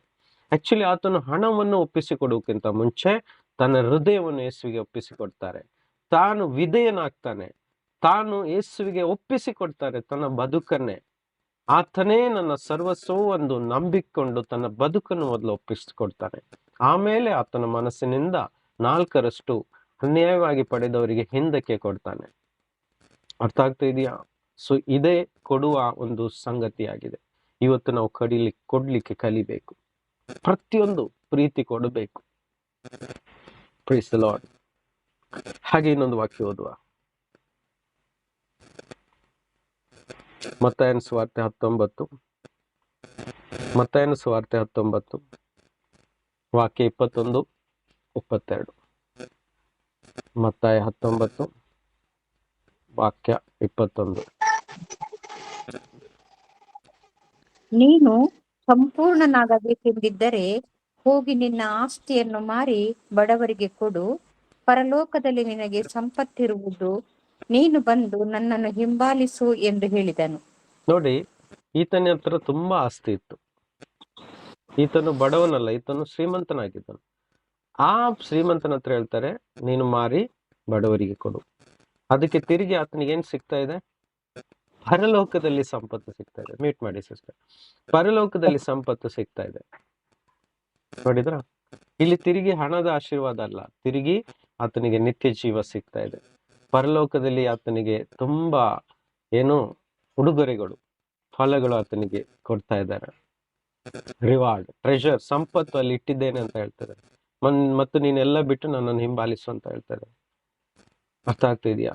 ಇಲ್ಲಿ ಹಣಕ್ಕೆ ಬದಲಾಗಿ ಹಣವನ್ನು ಕೊಡ್ತಾ ಇಲ್ಲ.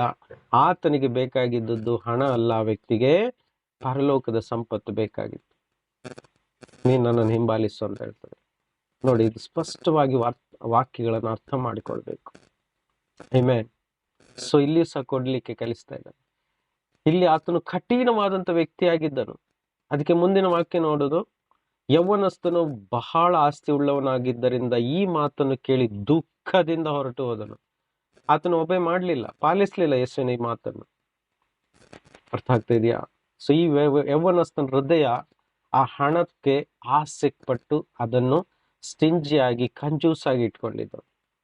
ಸೊ ಅದು ಆತನಿಗೆ ದುಃಖವನ್ನು ಉಂಟು ಮಾಡಿತು. ಆಮೆನ್. ಅಪೊಸ್ತಲರ ಕೃತ್ಯ 2-3 ವಾಕ್ಯ ತುಂಬಾ ಇಂಪಾರ್ಟೆಂಟ್. ಎಲ್ಲರೂ ದಯವಿಟ್ಟು ಗಮನಿಸಿ, ಯಾರು ಬಿಟ್ಟು ಹೋಗ್ಬೇಡಿ. ಲೈನ್ ಅನ್ನು ಸ್ವಲ್ಪ ಜಾಸ್ತಿ ಹೊತ್ತು ತೆಗೆದುಕೊಳ್ಳೋದು ಇವತ್ತು, ಸ್ವಲ್ಪ ಎಲ್ಲರೂ ಸಹಿಸಿಕೊಳ್ಳೋಣ. ಆಕ್ಟ್ಸ್, ಅಪೊಸ್ತಲರ ಕೃತ್ಯ 2:44-45.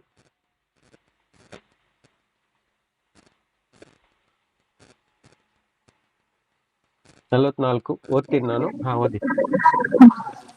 ನಂಬಿದವರೆಲ್ಲರೂ ಒಗ್ಗಟ್ಟಾಗಿದ್ದು ತಮ್ಮದೆಲ್ಲವನ್ನು ಹದುವಾಗಿ ಅನುಭೋಗಿಸುತ್ತಾ ತಮ್ಮ ತಮ್ಮ ಚಿರಸ್ಥಿರ ಸತ್ತುಗಳನ್ನು ಮಾರಿ ಬಂದ ಹಣವನ್ನು ಎಲ್ಲರಿಗೂ ಅವರವರ ಅಗತ್ಯವಿದ್ದ ಹಾಗೆ ಹಂಚಿಕೊಡುತ್ತಾ ಇದ್ದರು. ನೋಡಿ, ಇಲ್ಲಿ ಏನ್ ಹೇಳಿದೆ? ಮ್ಯೂಟ್ ಮಾಡಿ. ಎಲ್ಲರೂ ಒಟ್ಟಾಗಿದ್ದು, ಸಭೆ ಎಂದರೆ ಒಗ್ಗಟ್ಟು, ಒಮ್ಮನಸ್ಸುಳ್ಳವರು, ಒಂದು ಕುಟುಂಬ, ಕ್ರಿಸ್ತನ ದೇಹ, ನಮಗೆಲ್ಲರಿಗೂ ಗೊತ್ತಿದೆ. ತಮ್ಮದೆಲ್ಲವನ್ನು ಹುದುವಾಗಿ ಅನುಭೋಗಿಸುತ್ತಾ ಇದ್ದರು. ಅವರು ಎಷ್ಟು ಪ್ರೀತಿ ಉಟ್ಕೊಂತು ಅಂತ ಹೇಳಿದ್ರೆ, ಮನಸ್ಸೆಲ್ಲರದು ಬದಲಾಯಿತು. ಪ್ರತಿಯೊಬ್ಬರ ಕಷ್ಟದಲ್ಲಿ ಅವರು ತಮ್ಮ ಹೃದಯವನ್ನೇ ಒಪ್ಪಿಸಿಕೊಟ್ರು ದೇವರಿಗೆ. ಸಭೆ ಅಂತ ಹೇಳಿದ್ರೆ ಒಂದು ಕುಟುಂಬ. ನಮ್ಮ ಮನೆಗಳಲ್ಲಿ ಒಂದು ಕುಟುಂಬಕ್ಕೆ 4 ಮಕ್ಕಳಿದ್ದಾರೆ ಅಂತ ತಿಳಿದುಕೊಳ್ಳೋಣ. ಅದರಲ್ಲಿ 2 ಮಕ್ಕಳು ಅಥವಾ 3 ಮಕ್ಕಳು ಒಳ್ಳೆ ಹುದ್ದೆಗೆ ಸೇರಿ ಒಳ್ಳೆ ಆದಾಯವನ್ನು ಮಾಡ್ತಾ ಇದ್ದಾರೆ. ಆದ್ರೆ ಒಂದು ಮಗ ಮಾತ್ರ ಒಳ್ಳೆ ಹುದ್ದೆಯಲ್ಲಿ ಇಲ್ಲದೆ ಕಷ್ಟದಲ್ಲಿದ್ದಾರೆ. ಸೊ ಕುಟುಂಬದವ್ರು ಏನ್ ಮಾಡ್ತಾರೆ? ಎಲ್ಲರೂ ಸೇರಿ ಅವನಿಗೆ ಸಹಾಯ ಮಾಡ್ತಾರಾ ಇಲ್ವಾ? ತನ್ನ ಸಹೋದರ ಅಂತ ಖಂಡಿತವಾಗಿ ಮಾಡ್ತಾರೆ. ಅದಕ್ಕೆ ಕುಟುಂಬ ಅಂತ ಹೇಳೋದು ಅಲ್ವಾ? ಸೊ ಅದೇ ರೀತಿ ಸಭೆ ಅಂದ್ರೆ ಕುಟುಂಬ. ಎಲ್ಲರೂ ಕಾಮನ್ ಆಗಿ ಎಲ್ಲರೂ ಒಂದೇ ರೀತಿಯಲ್ಲಿ ಬದುಕಬೇಕು ಅಂತ ಸಭೆ ಅರ್ಥ ಮಾಡ್ಕೊಂಡಿತ್ತು, ಮೊದಲನೇ ಸಭೆ. ಯಾಕೆಂದ್ರೆ ಎಲ್ಲರ ಹೃದಯದಲ್ಲಿ, ಎಲ್ಲರ ಜೀವಿತದಲ್ಲಿ ಪವಿತ್ರ ಆತ್ಮನನ್ನು ಅನುಭವಿಸಿದ್ರು. ದೇವರ ಆತ್ಮನು ವಾಸ ಮಾಡ್ತಾ ಇದ್ರು. ತಮ್ಮ ಆಸ್ತಿಗಳಲ್ಲಿ ಹಂಚಿಕೊಂಡು ಐಕ್ಯತೆ ಅವರಲ್ಲಿ ಕಂಡು ಬಂದಿತ್ತು. ನೋಡಿ, ಇವತ್ತು ಆಸ್ತಿಗಳನ್ನು ಮಾರ್ಬೇಕಂತ ಕಲಿಸೋದಲ್ಲ ವಿಷಯ. ವಿಷಯ ಅಂತ ಹೇಳಿದ್ರೆ ಅವಶ್ಯಕತೆಗಳನ್ನು ಭೇಟಿ ಮಾಡುವಂತದ್ದಾಗಿದೆ. ನೋಡಿ, ಇವಾಗ ಉದಾಹರಣೆಗೆ ಹೇಳ್ತಾ ಇದ್ದೀನಿ. ನಾನು ಅನೇಕ ಕಡೆ ನೋಡಿದ್ದೇನೆ, ಸಭೆಯಲ್ಲಿ ಒಬ್ಬ ರೋಗಿ ಇದ್ದಾರೆ, ಆತನಿಗೆ ಖರ್ಚು ತುಂಬಾ ಬರುತ್ತೆ. ಅವಾಗ ಸಭೆಯವರು ಏನ್ ಮಾಡ್ತಾರೆ, ಹಣಗಳನ್ನು ಒಟ್ಟು ಮಾಡಿ ತಮ್ಮ ತಮ್ಮ ಕೈಲಾದಷ್ಟು ಒಟ್ಟುಗೂಡಿಸಿ ಅವರಿಗೆ ಸಹಾಯಕ್ಕೆ ಕಳಿಸ್ತಾರೆ. ಹಾಗೆ ಮಾಡುವಾಗ ಕರ್ತನು ಅದಕ್ಕೆ ಖಂಡಿತವಾಗಿ ಒಂದು ಬೆಲೆ ಕೊಡ್ತಾರೆ. Praise the Lord. ಮುಂದಿನ ವಾಕ್ಯ ನೋಡಿ, ದಿನಾಲು ಏಕ ಮನಸ್ಸಿನಿಂದ ದೇವಾಲಯದಲ್ಲಿ ಕೂಡುತ್ತಾ ಮನೆ ಮನೆಗಳಲ್ಲಿ ರೊಟ್ಟಿ ಮುರಿದು ಉಲ್ಲಾಸದಿಂದ ಸರಳ ಹೃದಯದಿಂದ, ಗ್ಲಾಡ್ನೆಸ್ ಆಫ್ ಹಾರ್ಟ್, ಸರಳ ಹೃದಯದಿಂದ ಊಟ ಮಾಡುತ್ತಾ ಇದ್ದರು. ದೇವರನ್ನು ಕೊಂಡಾಡುವವರಾಗಿ ಜನರೆಲ್ಲರ ದಯವನ್ನು ಹೊಂದುವವರಾಗಿಯೂ ಇದ್ದರು. ನೋಡಿ, ಬೇರೆ ಜನರಿಂದ ದಯೆ ಸಹ ಹೊಂದಲಿಕ್ಕೆ ಸಿಗ್ತದೆ. ನಾವು ಬೇರೆಯವರಿಗೆ ಉಪಕಾರ ಮಾಡುವಾಗ ದೇವರು ಬೇರೆ ಜನರ ಹೃದಯದಲ್ಲಿ ಆ ಉಪಕಾರದ ಮನಸ್ಸನ್ನು ಹಾಕಿ ಅವರ ಮುಖಾಂತರ ನಮ್ಮ ಜೀವಿತಕ್ಕೂ ಸಹ ದಯೆಯನ್ನು ತೋರಿಸಲಿಕ್ಕೆ ಕೃಪೆ ಕೊಡ್ತಾರೆ. Praise the Lord. ಹೀಗೆ ಕರ್ತನ ರಕ್ಷಣೆ ಮಾರ್ಗದಲ್ಲಿರುವವರನ್ನು ದಿನಾಲು ಅವರ ಮಂಡಲಿಗೆ ಸೇರ್ತಾ ಇದೆ. ನಾವು ಹೀಗೆ ಮಾಡುವಾಗ ಒಂದು ಸಭೆಯಾಗಿ ಅನೇಕರನ್ನು ಕರ್ತರೇ ನಮ್ಮ ಜೊತೆ ಸೇರಿಸ್ತಾ ಹೋಗ್ತಾರೆ. Praise the Lord. ಅರ್ಥ ಆಗ್ತಾ ಇದೆಯಾ? ಒಂದು ಮಾತು ಹೇಳ್ತೀನಿ, ಇಲ್ಲಿ ಒಬ್ಬ ಕೋಟ್ಯಾಧೀಶನು, ತುಂಬಾ ಆಸ್ತಿ ಉಳ್ಳವನು ಈ ನಮ್ಮ ಗ್ರೂಪ್ ಅಲ್ಲಿ ಇದ್ದಾರೆ ಅಂತ ತಿಳ್ಕೊಳ್ಳಿ. ಆತನಿಗೆ ಹಣದ ಬಗ್ಗೆ ಚಿಂತನೆ ಇಲ್ಲ, ದೊಡ್ಡ ಬಿಸ್ನೆಸ್ ಮ್ಯಾನ್ ಅಂತ ತಿಳ್ಕೊಳ್ಳಿ. ಜಕ್ಕಾಯನ ತರ, ಆ ಯಮನಸ್ತನ ತರ ಅವರು ಮನಸ್ಸು ದೇವರಿಗೆ ಕೊಟ್ಟು ಇಲ್ಲಿ ಬಂದಾಗ ಆತನನ್ನು ತರುವುದು ಯಾಕೆ ಹೇಳಿ? ಇಲ್ಲಿ ಯಾರಾದ್ರೂ ಬಡವರು, ಕಷ್ಟದವರು, ರೋಗಿಗಳು, ದುಃಖದವರು, ಸಾಲದಲ್ಲಿರುವರು, ಅವರಿಗೆ ಆಶೀರ್ವಾದ ಮಾಡ್ಲಿಕ್ಕೆ. ಹೀಗಾಗ್ತದ? ಖಂಡಿತ ಆಗ್ತದೆ. ಇದು ದೇವರ ಚಿತ್ತ. ಆಮೆನ್. ಸರಿ, ಮುಂದೆ ವಾಕ್ಯದಲ್ಲೆಲ್ಲ ಇದ್ರ ಬಗ್ಗೆ ಬರೆದಿದೆ. ಇದ್ದವರಿಗೆ ಇಲ್ಲದವರಿಗೆ ಕೊಡುವುದಕ್ಕಾಗಿ ಇದ್ದವರಿಗೆ ಕೊಡಲ್ಪಟ್ಟಿದೆ, ಇಲ್ಲದವರಿಗೆ ಸಿಗುವುದಕ್ಕಾಗಿ ಇದ್ದವರಿಗೆ ಕೊಡಲ್ಪಟ್ಟಿದೆ. ಅರ್ಥ ಆಗ್ತಿದ್ಯಾ? ಇಲ್ಲದವರು ಸ್ವೀಕರಿಸುವುದಕ್ಕಾಗಿ ಇದ್ದವರಿಗೆ ಕೊಡಲ್ಪಟ್ಟಿದೆ ಅಂತ ಕೊರಿಂಥದಲ್ಲಿ ಪೌಲನು ಬರೀತಾನೆ. ನಂತರ ಓದುವ. ಸೊ ಇದೇ ಪುಸ್ತಕದಲ್ಲಿ 4ನೇ ಅಧ್ಯಾಯಕ್ಕೆ ಬರೋಣ ಬೇಗ. ಇನ್ನೊಂದು 2-3 ವಾಕ್ಯ ಇದೆ. 4ನೇ ಅಧ್ಯಾಯ 34-35. 4ನೇ ಅಧ್ಯಾಯ 34-35. ಅವರಲ್ಲಿ ಕೊರತೆ ಪಡುವವನು ಒಬ್ಬನು ಇರಲಿಲ್ಲ, ಯಾಕೆಂದರೆ ಹೊಲ ಮನೆಗಳಿದ್ದವರು ಅವುಗಳನ್ನು ಮಾರಿ ಬಂದ ಕ್ರಿಯವನ್ನು ತಂದು ಅಪೊಸ್ತಲರ ಪಾದಗಳ ಬಳಿಯಲ್ಲಿ ಇಡುತ್ತಿದ್ದರು. ಅದನ್ನು ಪ್ರತಿಯೊಬ್ಬನಿಗೆ ಅವನವನ ಅವಶ್ಯಕತೆ ಹಂಚಿಕೊಡುತ್ತಿದ್ದರು.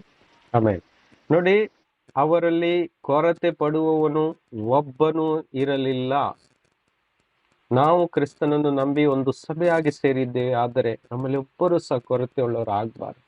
ಎಲ್ಲ ಕೊರತೆಗಳು ಅವರವರ ಕೊರತೆಗೆ ತಕ್ಕಂತೆ ಅವರಿಗೆ ಸಿಗಬೇಕು. ಇದು ಕರ್ತನ ಆಸೆಯಾಗಿದೆ. ಹಾಗಂತ ಹೊಲ ಮನೆ ಆಸ್ತಿ ಎಲ್ಲ ಮಾರ್ಬೇಕು ಅಂತ ನಾನು ಹೇಳ್ತಾ ಇಲ್ಲ, ತಪ್ಪಾಗಿ ತಿಳ್ಕೊಳ್ಬೇಡಿ ಯಾರು ಸಹ. ನಾನು ನಿಮ್ಗೆ ಎನ್ಕರೇಜ್ ಮಾಡ್ತಾ ಇದ್ದೇನೆ. ನೋಡಿ, ಒಂದು ಬೆಟ್ಟವನ್ನು ಹತ್ತಬೇಕಾದ್ರೆ ಮೊದಲು ಒಂದೇ ಜಂಪಲ್ಲಿ ಬೆಟ್ಟವನ್ನು ಹತ್ತಲಿಕ್ಕೆ ಆಗುದಿಲ್ಲ ಅಲ್ವಾ?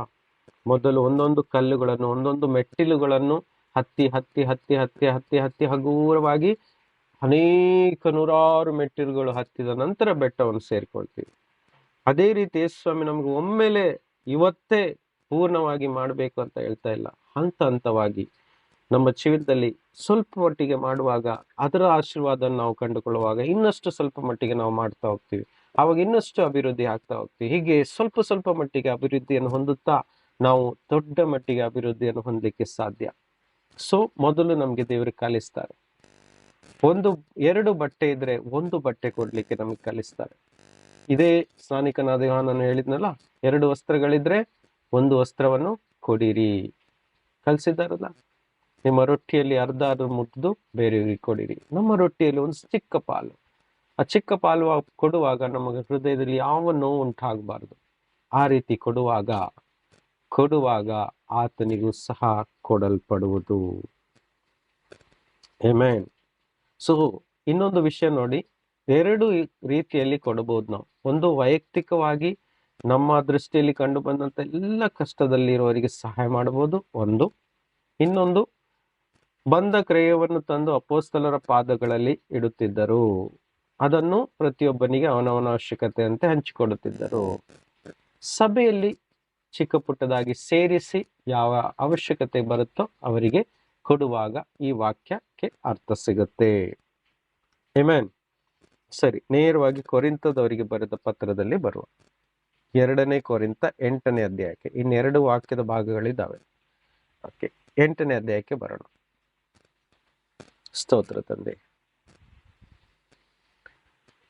2 ಕೊರಿಂಥ 8ನೇ ಅಧ್ಯಾಯ. ಓಕೆ, ವಾಕ್ಯ 2:4, 2-4. ಆ ಸಭೆಗಳವರು ಬಹಳ ಹಿಂಸೆ ತಾಳುವವರು, ಸಿಸ್ಟರ್ ವಾಯ್ಸ್ ಬ್ರೇಕ್ ಆಗ್ತಾ ಇದೆ, ನಾನು ಓದ್ತೀನಿ ಆಯ್ತಾ? ಆನಂದದಿಂದ ತುಂಬಿದವರಾಗಿ ಅತ್ಯಂತ ಔದಾರ್ಯವುಳ್ಳವರಾದರು. ಓಕೆ, ನಾನು ಓದ್ತೀನಿ. ವಾಯ್ಸ್ ಬ್ರೇಕ್ ಆಗ್ತಿದೆ, ನೆಟ್ವರ್ಕ್ ಕಡಿಮೆ ಇದೆ. ಸರಿ. ಆ ಸಭೆಗಳವರು ಬಹಳ ಹಿಂಸೆ ತಾಳುವರಾದರು ಮತ್ತು ವಿಪರೀತವಾದ ಬಡತನದಲ್ಲಿದ್ದರೂ ಬಹು ಆನಂದದಿಂದ ತುಂಬಿದವರಾಗಿ ಅತ್ಯಂತ ಔದಾರ್ಯ ಉಳ್ಳವರಾದರು. ಒಂದು ಸಭೆ ಬಗ್ಗೆ, ಮೆಕೆದೋನಿಯ ಸಭೆ ಬಗ್ಗೆ ಹೇಳ್ತಾ ಇದ್ದಾರೆ ಇಲ್ಲಿ. ಅವರು ಶಕ್ತಿಗೆ ಅನುಸಾರವಾಗಿ ಮಾತ್ರ ಕೊಡದೆ ಶಕ್ತಿಯನ್ನು ಮೀರಿ ತಮ್ಮಷ್ಟಕ್ಕೆ ತಾವೇ ಕೊಟ್ಟರು.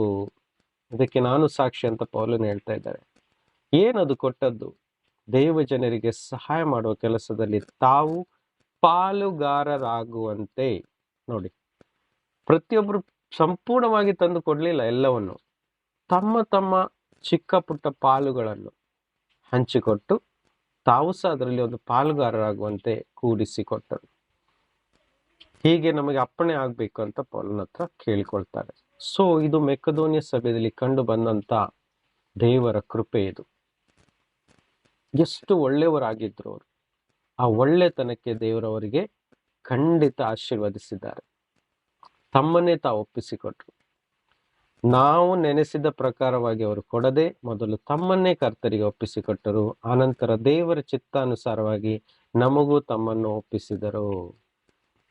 9ನೇ ಅಧ್ಯಾಯಕ್ಕೆ ಬರೋಣ. 5ನೇ ವಾಕ್ಯದಿಂದ ನಾನೇ ಓದ್ತೀನಿ. 9ನೇ ಅಧ್ಯಾಯ 2 ಕೊರಿಂಥಿ 5ನೇ ವಾಕ್ಯದಿಂದ. ಹೀಗಿರಲಾಗಿ ಸಹೋದರರ ಮುಂದಾಗಿ ನಿಮ್ಮ 6ನೇ ವಾಕ್ಯದಿಂದ ಓದ್ತೀನಿ. ಸ್ಪಷ್ಟವಾಗಿ ಎಲ್ಲರೂ ಧ್ಯಾನವನ್ನು ಕೊಡಿ. ಇಲ್ಲಿ ಒಂದು ಸಿದ್ಧಾಂತವನ್ನು ಪೌಲನು ಹೇಳ್ತಾ ಇದ್ದಾನೆ. ಸ್ವಲ್ಪವಾಗಿ ಬಿತ್ತುವವನು ಪೈರನ್ನು ಸ್ವಲ್ಪವಾಗಿ ಕೊಯ್ಯುವನು, ಹೆಚ್ಚಾಗಿ ಬಿತ್ತುವವನು ಹೆಚ್ಚಾಗಿ ಕೊಯ್ಯುವನು ಎಂದು ತಿಳಿದುಕೊಳ್ಳಿರಿ. ಗದ್ದೆಯಲ್ಲಿ ಸ್ವಲ್ಪ ಪೈರು ಒಂದು ಸೈಡಲ್ಲಿ ಮಾತ್ರ ಹಾಕಿದ್ರೆ ಅಷ್ಟೇ ಭಾಗದಲ್ಲಿ ಏನು ಬರ್ತದೆ? ಬೆಳೆ ಬರ್ತದೆ. ಪೂರ್ಣ ಗದ್ದೆ ಎಲ್ಲ ಭಾಗದಲ್ಲಿ ನಾವು ಬೀಜವನ್ನು ಬಿತ್ತುವಾಗ ಪೈರು ಪೂರ್ಣ ಭಾಗದಲ್ಲಿ ಬರ್ತದೆ. ಅರ್ಥ ಆಗ್ತಾ ಇದೆಯಾ?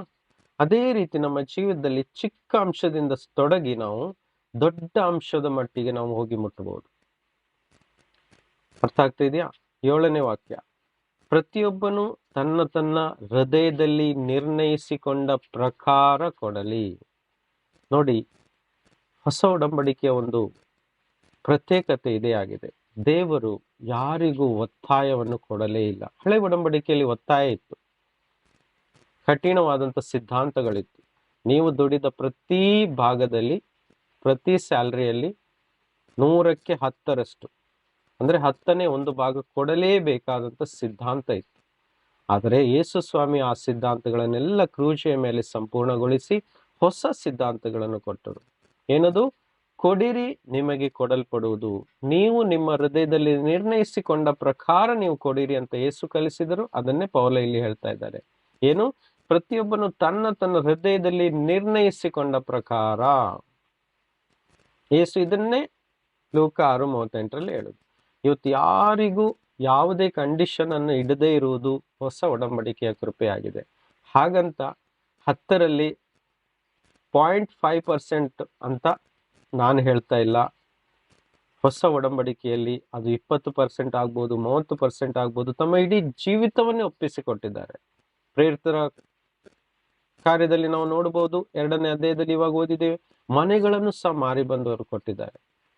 ಹಾಗಾದ್ರೆ ಕರ್ತನ ವಾಕ್ಯ ಅವರ ಜೀವಿತದಲ್ಲಿ ಪೂರ್ಣವಾಗಿದೆ ಇಲ್ವಾ? ಲೂಕ 6:38 ಪ್ರಕಾರ ಅವರಿಗೆ ಪೂರ್ಣ ಆಗಿದೆ ಇಲ್ವಾ? ಖಂಡಿತ ಆಗಿರ್ಲೇಬೇಕು. ಇಲ್ಲ ಅಂದ್ರೆ ಯೇಸು ಹೇಳಿದ ಮಾತಿಗೆ ಅರ್ಥ ಇರುವುದಿಲ್ಲ. ಸೊ ಇದನ್ನ ನಾವು ಕಲಿಬೇಕಾದ್ರೆ ಚಿಕ್ಕದಿನಿಂದ ನಾವು ಪ್ರಯತ್ನ ಪಡಬೇಕು, ತನ್ನ ಹೃದಯದಲ್ಲಿ ನಿರ್ಣಯಿಸಿಕೊಂಡ ಪ್ರಕಾರ. ನಾವು ಇವಾಗ ಹೊರಗಡೆ ಹೋಗ್ತೀವಿ, ಒಂದು ಹೋಟೆಲಿಗೆ ಹೋಗ್ತೀವಿ, ಒಂದು ತಿಂಡಿ ತಿಂತೀವಿ ಅಲ್ವಾ? ಹಸಿವಾದಾಗ ಹೊರಗಡೆ ಹೋದಾಗ ಒಂದು 50 ರೂಪೀಸ್ 100 ರೂಪೀಸ್ ಸ್ಪೆಂಡ್ ಆಗ್ತೀವಿ ಒಬ್ಬರಿಗೆ, ಕರೆಕ್ಟ್? ಅದೇ ರೀತಿಯಾಗಿ ನಾವು ಆ ಚಿಕ್ಕ ಒಂದು ಅಂಶವನ್ನು ಒಂದು ಬದಿಯಲ್ಲಿ ವಾರಕ್ಕೆ ಒಮ್ಮೆನೋ 2 ಸಲನೋ ಅಥವಾ ತಿಂಗಳಿಗೆ 2 ಸಲನೋ ಹೀಗೆ ಚಿಕ್ಕ ಚಿಕ್ಕ ಅಂಶವನ್ನು ಜೋಡಿಸಿಟ್ಟು, ಕರ್ತನೆ ಇದು ನಿನ್ನ ಸೇವೆಗೆ, ನಿನ್ನ ಸೇವೆ ಅಂದ್ರೆ ಇದು ಕಷ್ಟದಲ್ಲಿರೋರಿಗೆ ಅಂತ ಬದಿಯಲ್ಲಿಟ್ಟು ಒಂದು ದಿನ ಅದು ಕೂಡಿ ಬರುವಾಗ ಅದು ವೈಯಕ್ತಿಕವಾಗಿ ಸಹ ಕೊಡ್ಬೋದು, ಅಥವಾ ಸಭೆಗೆ ಹೇಳಿ ಸಭೆ ಮುಖಾಂತರ ಅದು ಒಳ್ಳೆಯ ಕಾರ್ಯಕ್ಕೋಸ್ಕರ ಅದು ಸೇರುವಂತೆ ಮಾಡುವಾಗ ನಮ್ಮ ಆರ್ಥಿಕ ವ್ಯವಸ್ಥೆಯಲ್ಲಿ ಅಭಿವೃದ್ಧಿಗಳು ಆಗ್ಲಿಕ್ಕೆ ಆರಂಭವಾಗ್ತದೆ. ಮುಂದಿನ ಅಂಶ ನೋಡಿ, ದುಃಖದಿಂದಾಗಲಿ ಬಲಾತ್ಕಾರದಿಂದಾಗಲಿ ಯಾರು ಕೊಡಲೇಬಾರದು. ಇದು ಕಂಡೀಷನ್. ಪೌಲನು ಹೇಳ್ತಿದ್ದ ಕಂಡೀಷನ್, ಕೊಡ್ಲೇಬಾರದು. ದುಃಖ ಎಲ್ಲಿ ಬರುತ್ತದೆ ಕೊಡುವಾಗ? ದಯವಿಟ್ಟು ಕೊಡಬೇಡಿ. ಸ್ಪಷ್ಟವಾದಂತ ಬೋಧನೆ, ಸ್ಪಷ್ಟವಾದಂತ ಬೋಧನೆ. ಎಲ್ರಿಗೂ ಕೇಳಿಸ್ತಾ ಇದೆಯಾ? ನಾನು ಇನ್ನೊಂದು 5 ಮಿನಿಟ್ಸ್ ಆಯ್ತಾ? ಎಲ್ರಿಗೂ ಸ್ಪಷ್ಟವಾಗಿ ಕೇಳಿಸ್ತಾ ಇದೆಯಾ? ಎಸ್. ಸೊ ದುಃಖವಾಗಿ ಯಾರು ಕೊಡಬಾರ್ದು. ಇವಾಗ ನಿಮ್ಮಲ್ಲಿ ಅನೇಕರ ಜೀವನದಲ್ಲಿ ಕಷ್ಟ ಇವತ್ತು ಸಹ ಇದೆ, ಕೊಡ್ಲಿಕ್ಕೆ ಸಾಧ್ಯವಿಲ್ಲ. ದಯವಿಟ್ಟು ಅವ್ರಿಗೆ ದೇವರು ಬಲಾತ್ಕಾರ ಮಾಡ್ತಾ ಇಲ್ಲ, ಅವ್ರ ಬಗ್ಗೆ ಹೇಳ್ತಾನೆ ಇಲ್ಲ, ಇದ್ದವ್ರ ಬಗ್ಗೆ ಹೇಳ್ತಾ ಇದ್ದಾರೆ. ಇರದೇ ಇದ್ದವ್ರು ಏನ್ ಮಾಡ್ಬೇಕು ಗೊತ್ತುಂಟಾ? ತಮ್ಮ ಹೃದಯವನ್ನು ಕೊಡಿ, ತಮ್ಮ ಹೃದಯವನ್ನು ಒಪ್ಪಿಸಿಕೊಡಿ. ದೇವಾ, ನನ್ನ ಹೃದಯ, ನನ್ನ ಜೀವಿತ, ನನ್ನ ಬಾಳು, ನನ್ನ ಒಂದೊಂದು ಮಾತುಗಳು, ನನ್ನ ಒಂದೊಂದು ಸ್ವಭಾವಗಳು, ನಾನು ಮಾಡುವಂತ ಒಂದೊಂದು ಕ್ರಿಯೆಗಳನ್ನು ನಿನಗೆ ಒಪ್ಪಿಸಿಕೊಡ್ತೇನೆ. ಪರರಿಗೆ ನಾನು ಪ್ರೀತಿಯನ್ನು ಕೊಡ್ತೇನೆ, ಕರುಣೆಯನ್ನು ತೋರಿಸ್ತೇನೆ, ಕ್ಷಮೆಯನ್ನು ಕೊಡ್ತೇನೆ ಸ್ವಾಮಿ ಅಂತ ಈ ರೀತಿ ಒಂದು ಒಪ್ಪಿಸಿ ಕೊಡುವರಾಗೋಣ. ಆ ನೀತಿಯನ್ನು ನೋಡುವ ಕರ್ತನು ಹಾಗೆ ಮಾಡುವಾಗ ನಮ್ಮ ಬಾಳಲ್ಲಿ ಯಾವ ಅವಶ್ಯಕತೆ ಇದೆಯೋ ಆ ಅವಶ್ಯಕತೆಯನ್ನು ಪೂರ್ಣಗೊಳಿಸುವ. ನಾವು ಬೇರೆಯವರಿಗೆ ಕ್ಷಮಿಸುವಾಗ, ಪ್ರೀತಿ ತೋರಿಸುವಾಗ, ನಮ್ಮ ಜೀವನದಲ್ಲಿ ಒಂದು ವೇಳೆ ಹಣದ ಅವಶ್ಯಕತೆ ಇದ್ರೆ ಅದನ್ನು ಸೇರಿಸಿಕೊಳ್ಳುವ. ಹೇಗೆ ಜಕ್ಕಾಯನ ಜೀವಿತದಲ್ಲಿ ಹಣಕ್ಕೆ ಬದಲಾಗಿ ಹಣ ಅಲ್ಲ ಕೊಟ್ಟಿದ್ದು, ರಕ್ಷಣೆ ಕೊಟ್ಟಿದ್ದು. ವಿಷಯ ಅರ್ಥ ಆಗ್ತಿದೆ ನಿಮಗೆ? ಇದು ಕೇವಲ ಹಣಕಾಸು ಮಾತ್ರ ಅಲ್ಲ, ಕೊಡುವಂಥದ್ದು ಎಲ್ಲ ಸಂಗತಿಗಳಿಂದ ತುಂಬಿದೆ. ಅದೇ ರೀತಿ ತಿರುಗಿ ಪಡೆಯುವಂತ ಆಶೀರ್ವಾದಗಳು ಕೇವಲ ಹಣ ಮಾತ್ರ ಅಲ್ಲ, ಸಮಾಧಾನ, ಸಂತೋಷ, ಪ್ರೀತಿ, ಐಕ್ಯತೆ, ಕುಟುಂಬದಲ್ಲಿ ಅನೇಕ ಸಂಗತಿಗಳು, ಆರೋಗ್ಯ. ಆರೋಗ್ಯ ಹಣಕ್ಕಿಂತ ದೊಡ್ಡ ಆಶೀರ್ವಾದ ಅದು. ಅರ್ಥ ಆಗ್ತಿದೆ? ಇದೆಲ್ಲವೂ ನಮಗೆ ಕೊಡ್ತಾರೆ ದೇವರು. ಅದಕ್ಕೆ ನಾವು ಕೊಡುವರಾಗ್ಬೇಕು. ಕೊಡುವಾಗ ಕೇವಲ ಹಣ ಮಾತ್ರನ ಅಲ್ಲ, ಪ್ರತಿಯೊಂದು ಸಂಗತಿಗಳನ್ನು ನಾವು ಕೊಡುವರಾಗ್ಬೇಕು. ಇದು ಕರ್ತನ ರಾಜ್ಯದ ಸಿದ್ಧಾಂತವಾಗಿದೆ. ಕೊಡಿರಿ, ನಿಮಗೆ ಕೊಡಲ್ಪಡುವುದು. ಸೊ ಇಲ್ಲಿ ಹಣಕಾಸಿನ ವಿಷಯದಲ್ಲಿ ಬರೆಯಲ್ಪಟ್ಟಿದೆ. ಓಕೆ, ಮುಂದೆ ಸಂತೋಷವಾಗಿ ಕೊಡುವವನ ಮೇಲೆ ದೇವರಿಗೆ ಪ್ರೀತಿ ಉಂಟು, ದುಃಖದಿಂದ ಕೊಡುವವರ ಮೇಲೆ ದೇವರಿಗೆ ಪ್ರೀತಿ ಇಲ್ಲ, ಭಾರದಿಂದ ಕೊಡೋರಿಗೆ ಅದು ಕೊಡಲೇಬಾರದು ಅಂತ ಹೇಳಿದ್ದಾರೆ. ಅದಕ್ಕೋಸ್ಕರ ಚಿಕ್ಕ ಚಿಕ್ಕ ಅಂಶದಿಂದ ನಾವು ನಮ್ಮ ಹೃದಯವನ್ನು ಗಟ್ಟಿ ಮಾಡ್ಲಿಕ್ಕೆ ಆರಂಭಿಸೋಣ. ಈಗ ಬ್ಯಾಂಕ್ ಅಲ್ಲಿ ಸೇವಿಂಗ್ ಮಾಡ್ತಾರೆ, ತಿಂಗಳಿಗೆ ಸ್ವಲ್ಪ ಅಮೌಂಟ್ ಅನ್ನು ಸೇವಿಂಗ್ ಮಾಡ್ತಾರೆ. ಮಾಡ್ತಾ ಮಾಡ್ತಾ ಮಾಡ್ತಾ ಕೆಲವೊಂದು ವರ್ಷಗಳು ಹೋಗುವಾಗ ದೊಡ್ಡ ಅಮೌಂಟ್ ಆಗುತ್ತೆ, ಅವಾಗ ಸಂತೋಷವಾಗ್ತದೆ ಅಲ್ವಾ? ಚಿಕ್ಕದನ್ನು ಸೇವ್ ಮಾಡುವಾಗ ಕಷ್ಟ ಆಗೋದಿಲ್ಲ. ಈಗ ಮಕ್ಕಳೆಲ್ಲ ಪಿಗ್ಗಿ ಬ್ಯಾಂಕ್ ಮಾಡ್ತಾರೆ, ಅದು 10 ರೂಪಾಯಿ 20 ರೂಪಾಯಿ 50 ರೂಪಾಯಿ ಎಲ್ಲ ಹಾಕಿ ಒಟ್ಟು ಮಾಡ್ತಾರೆ. ವರ್ಷಗ ಆದಾಗ ತುಂಬಾ ಹಣ ಆದಾಗ ಸಂತೋಷವಾಗ್ತದೆ. ಅದೇ ಒಂದೇ ದಿನ 1,000 ರೂಪಾಯಿ ಹಾಕ್ಬೇಕಂದ್ರೆ ಮಕ್ಕಳಿಗೆ ಕಷ್ಟ ಅಲ್ವಾ? ಅಷ್ಟು ಹಣವನ್ನು ಕೊಡ್ತಾರಾ? ಮಕ್ಕಳಿಗೆ 50 100 ಹೀಗೆ ಕೊಡ್ತಾರೆ ಅಲ್ವಾ? ಅದೇ ರೀತಿ ನಮ್ಮ ಜೀವನದಲ್ಲಿ ಸ್ವಲ್ಪ ಸ್ವಲ್ಪ ಸ್ವಲ್ಪ ಅಂಶವನ್ನು ದೇವ್ರ ರಾಜ್ಯದಲ್ಲಿ ಬಿತ್ತುವಾಗ ಹೋಗ್ತಾ ಹೋಗ್ತಾ ಹೋಗ್ತಾ ಅದು ದೊಡ್ಡ ಅಮೌಂಟ್ ಆಗುತ್ತೆ. ಮತ್ತೆ ನಮ್ಮ ಜೀವನದಲ್ಲಿ ದೊಡ್ಡ ಆಶೀರ್ವಾದಗಳು ಬರ್ತಾ ಇರುವಾಗ ಅದು ದೊಡ್ಡ ಮಟ್ಟಿಗೆ ನಾವು ಮಾಡ್ತಾ ಹೋಗ್ಬೇಕು. ಆಮೆನ್. 8, ದೇವರು ಸಕಲ ವಿಧವಾದ ದಾನಗಳನ್ನು ನಿಮಗೆ ಧಾರಾಳವಾಗಿ ಅನುಗ್ರಹಿಸುವುದಕ್ಕೆ ಶಕ್ತನಾಗಿದ್ದಾನೆ. ಇದು ಆಶೀರ್ವಾದ. ನೀವು ಯಾವಾಗಲೂ ಎಲ್ಲಾ ವಿಷಯಗಳಲ್ಲಿ ಪರಿಪೂರ್ಣತೆಯುಳ್ಳವರಾಗಿ ಸಕಲ ಸತ್ಕಾರ್ಯಗಳನ್ನು ಹೇರಳವಾಗಿ ಮಾಡುವರಾಗಿರ್ಬೇಕು. ಇದು ಕರ್ತನ ಚಿತ್ತ. ಎಲ್ಲಾ ವಿಷಯದಲ್ಲಿ ನಾವು ಪರಿಪೂರ್ಣರಾಗಿರ್ಬೇಕು. ಹಣಕಾಸಿನ ವಿಷಯದಲ್ಲಿ, ಆತ್ಮಿಕ ವಿಷಯದಲ್ಲಿ, ಕುಟುಂಬದ ವಿಷಯದಲ್ಲಿ, ಆರೋಗ್ಯದ ವಿಷಯದಲ್ಲಿ, ಎಲ್ಲದರಲ್ಲಿ ನಾವು ಪರಿಪೂರ್ಣ ಉಳ್ಳವರಾಗಿರಬೇಕು. ಆಮೇನ್. ಎಸ್, ಉಪಕಾರ್ಯ ವಿಷಯದಲ್ಲಿ ದೇವರು ಹೀಗೆ ಹೇಳಿದ್ದಾರೆ. ಏನದು? ಅವನು ಬಡವರಿಗೆ ಧಾರಾಳವಾಗಿ ಕೊಟ್ಟನು, ಅವನ ನೀತಿಯ ಫಲವು ಸದಾಕಾಲ ಇರುವುದು ಎಂದು ಶಾಸ್ತ್ರದಲ್ಲಿ ಬರೆದಿದೆಯಲ್ಲ. ನೋಡಿ, ಹಳೆ ಒಡಂಬಡಿಕೆ ಒಂದು ಭಾಗವನ್ನು ತೆಗೆದು ಇಲ್ಲಿ ಪೌಲನು ಹೇಳ್ತಾ ಇದ್ದಾರೆ, ಬಡವರಿಗೆ ಧಾರಾಳವಾಗಿ ಕೊಡುವ ಮನಸ್ಸನ್ನು ಕರ್ತನು ಹೊಂದಿದ್ದಾನೆ. ಇದನ್ನು ನಂಬಿ ಇಲ್ಲದೆ ಇದ್ದವರು ಇದನ್ನು ನಂಬಿ ಆಶೀರ್ವಾದವನ್ನು ನಾವು ಪಡೆದುಕೊಳ್ಳಬೇಕು. ಬಿತ್ತುವವನಿಗೆ ಬೀಜವನ್ನು, ಉಣ್ಣುವವನಿಗೆ ಆಹಾರವನ್ನು ಕೊಡುವ ಆತನು ನಿಮಗೂ ಬಿತ್ತುವುದಕ್ಕೆ ಬೀಜವನ್ನು ಕೊಟ್ಟು ಹೆಚ್ಚಿಸಿ ನಿಮ್ಮ ಧರ್ಮ ಕಾರ್ಯಗಳಿಂದ ಆಗುವ ಫಲಗಳನ್ನು ವೃದ್ಧಿಪಡಿಸುವನು. ಇದು ವಾಗ್ದಾನ, ಇದು ಪ್ರಾರ್ಥನೆ. ಅರ್ಥ ಆಗ್ತಾ ಇದೆಯಾ? ಬೀಜ ಇಲ್ವಾ? ಕೊಡ್ಲಿಕ್ಕೆ ಏನು ಇಲ್ವಾ? ಪ್ರೀತಿ ಕೊಡಿ, ಕ್ಷಮೆ ಕೊಡಿ, ದಯೆ ಕೊಡಿ, ಪ್ರಾರ್ಥನೆ ಕೊಡಿ ಬೇರೆಯವರಿಗೋಸ್ಕರ. ಇದು ಸಹ ಕೊಡುವಂಥದ್ದು.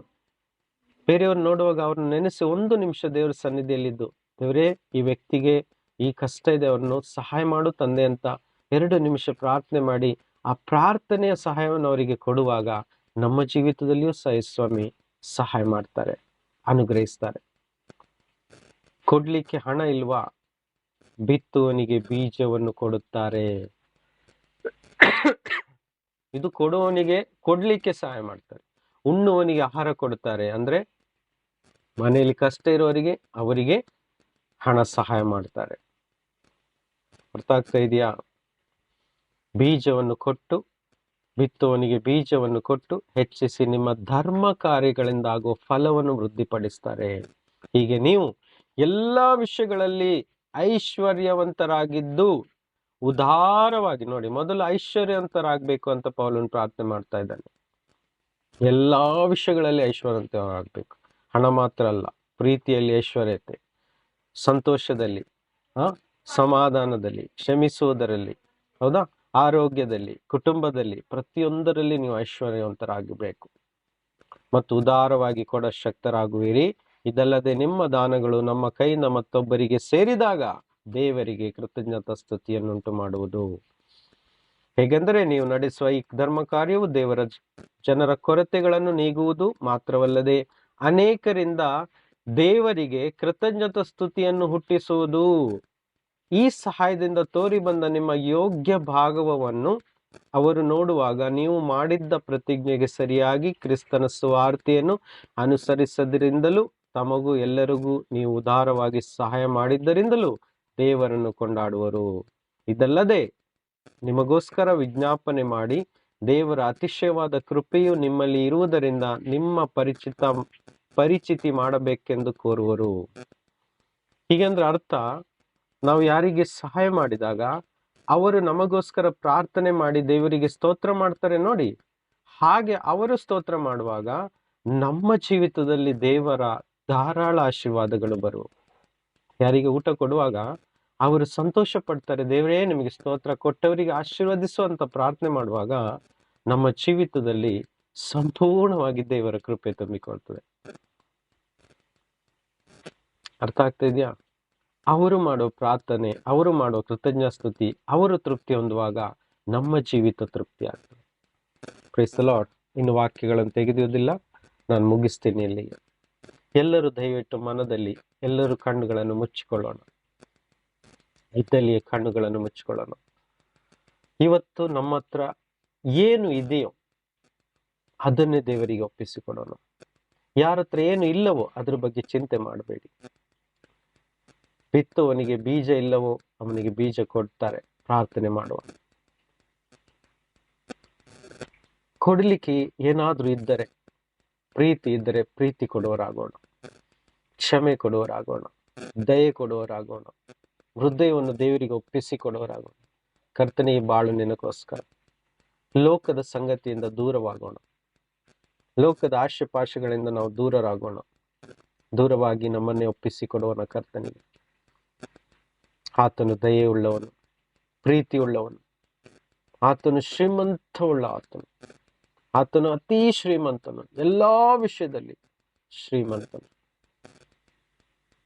ಸ್ತೋತ್ರ ತಂದೆಯೇ, ನಿನ್ನ ಬಹಳ ಪ್ರೀತಿಗಾಗಿ ಸ್ತೋತ್ರ, ನಿನ್ನ ಬಹಳ ದಯೆಗಾಗಿ ಸ್ತೋತ್ರ, ನಿನ್ನ ಕರುಣೆಗಾಗಿ ಸ್ತೋತ್ರ, ನಿನ್ನೆಲ್ಲ ಆಶೀರ್ವಾದಗಳಿಗಾಗಿ ಸ್ತೋತ್ರ. ಇವತ್ತು ಕೇಳಿದಂತ ವಾಕ್ಯದಲ್ಲಿ ಸ್ವಾಮಿ ಎಲ್ಲರ ಜೀವಿತದಲ್ಲಿ ಒಂದು ಬದಲಾವಣೆಯನ್ನು ತಂದುಕೊಡು ಸ್ವಾಮಿ. ಎಲ್ಲರ ಜೀವಿತದಲ್ಲಿ ಒಂದು ಪರಿವರ್ತನೆ, ಎಲ್ಲರ ಜೀವಿತದಲ್ಲಿ ಎಲ್ಲರೂ ಸಾವನ್ನು ಅವರ ಕೊರತೆಗಳು ನೀಗಿ ಹೋಗಿ ಅವರು ಹೊಂದಿಕೊಳ್ಳುವರಾಗಲಿ. ಬಿತ್ತುವವನಿಗೆ ಬೀಜ ಕೊಡುವನು ನೀನು, ಉಣ್ಣುವರಿಗೆ ಊಟ ಕೊಡುವನು ನೀನು ಅಂತ ವಾಕ್ಯದಲ್ಲಿ ಹೇಳಿದೀಯ.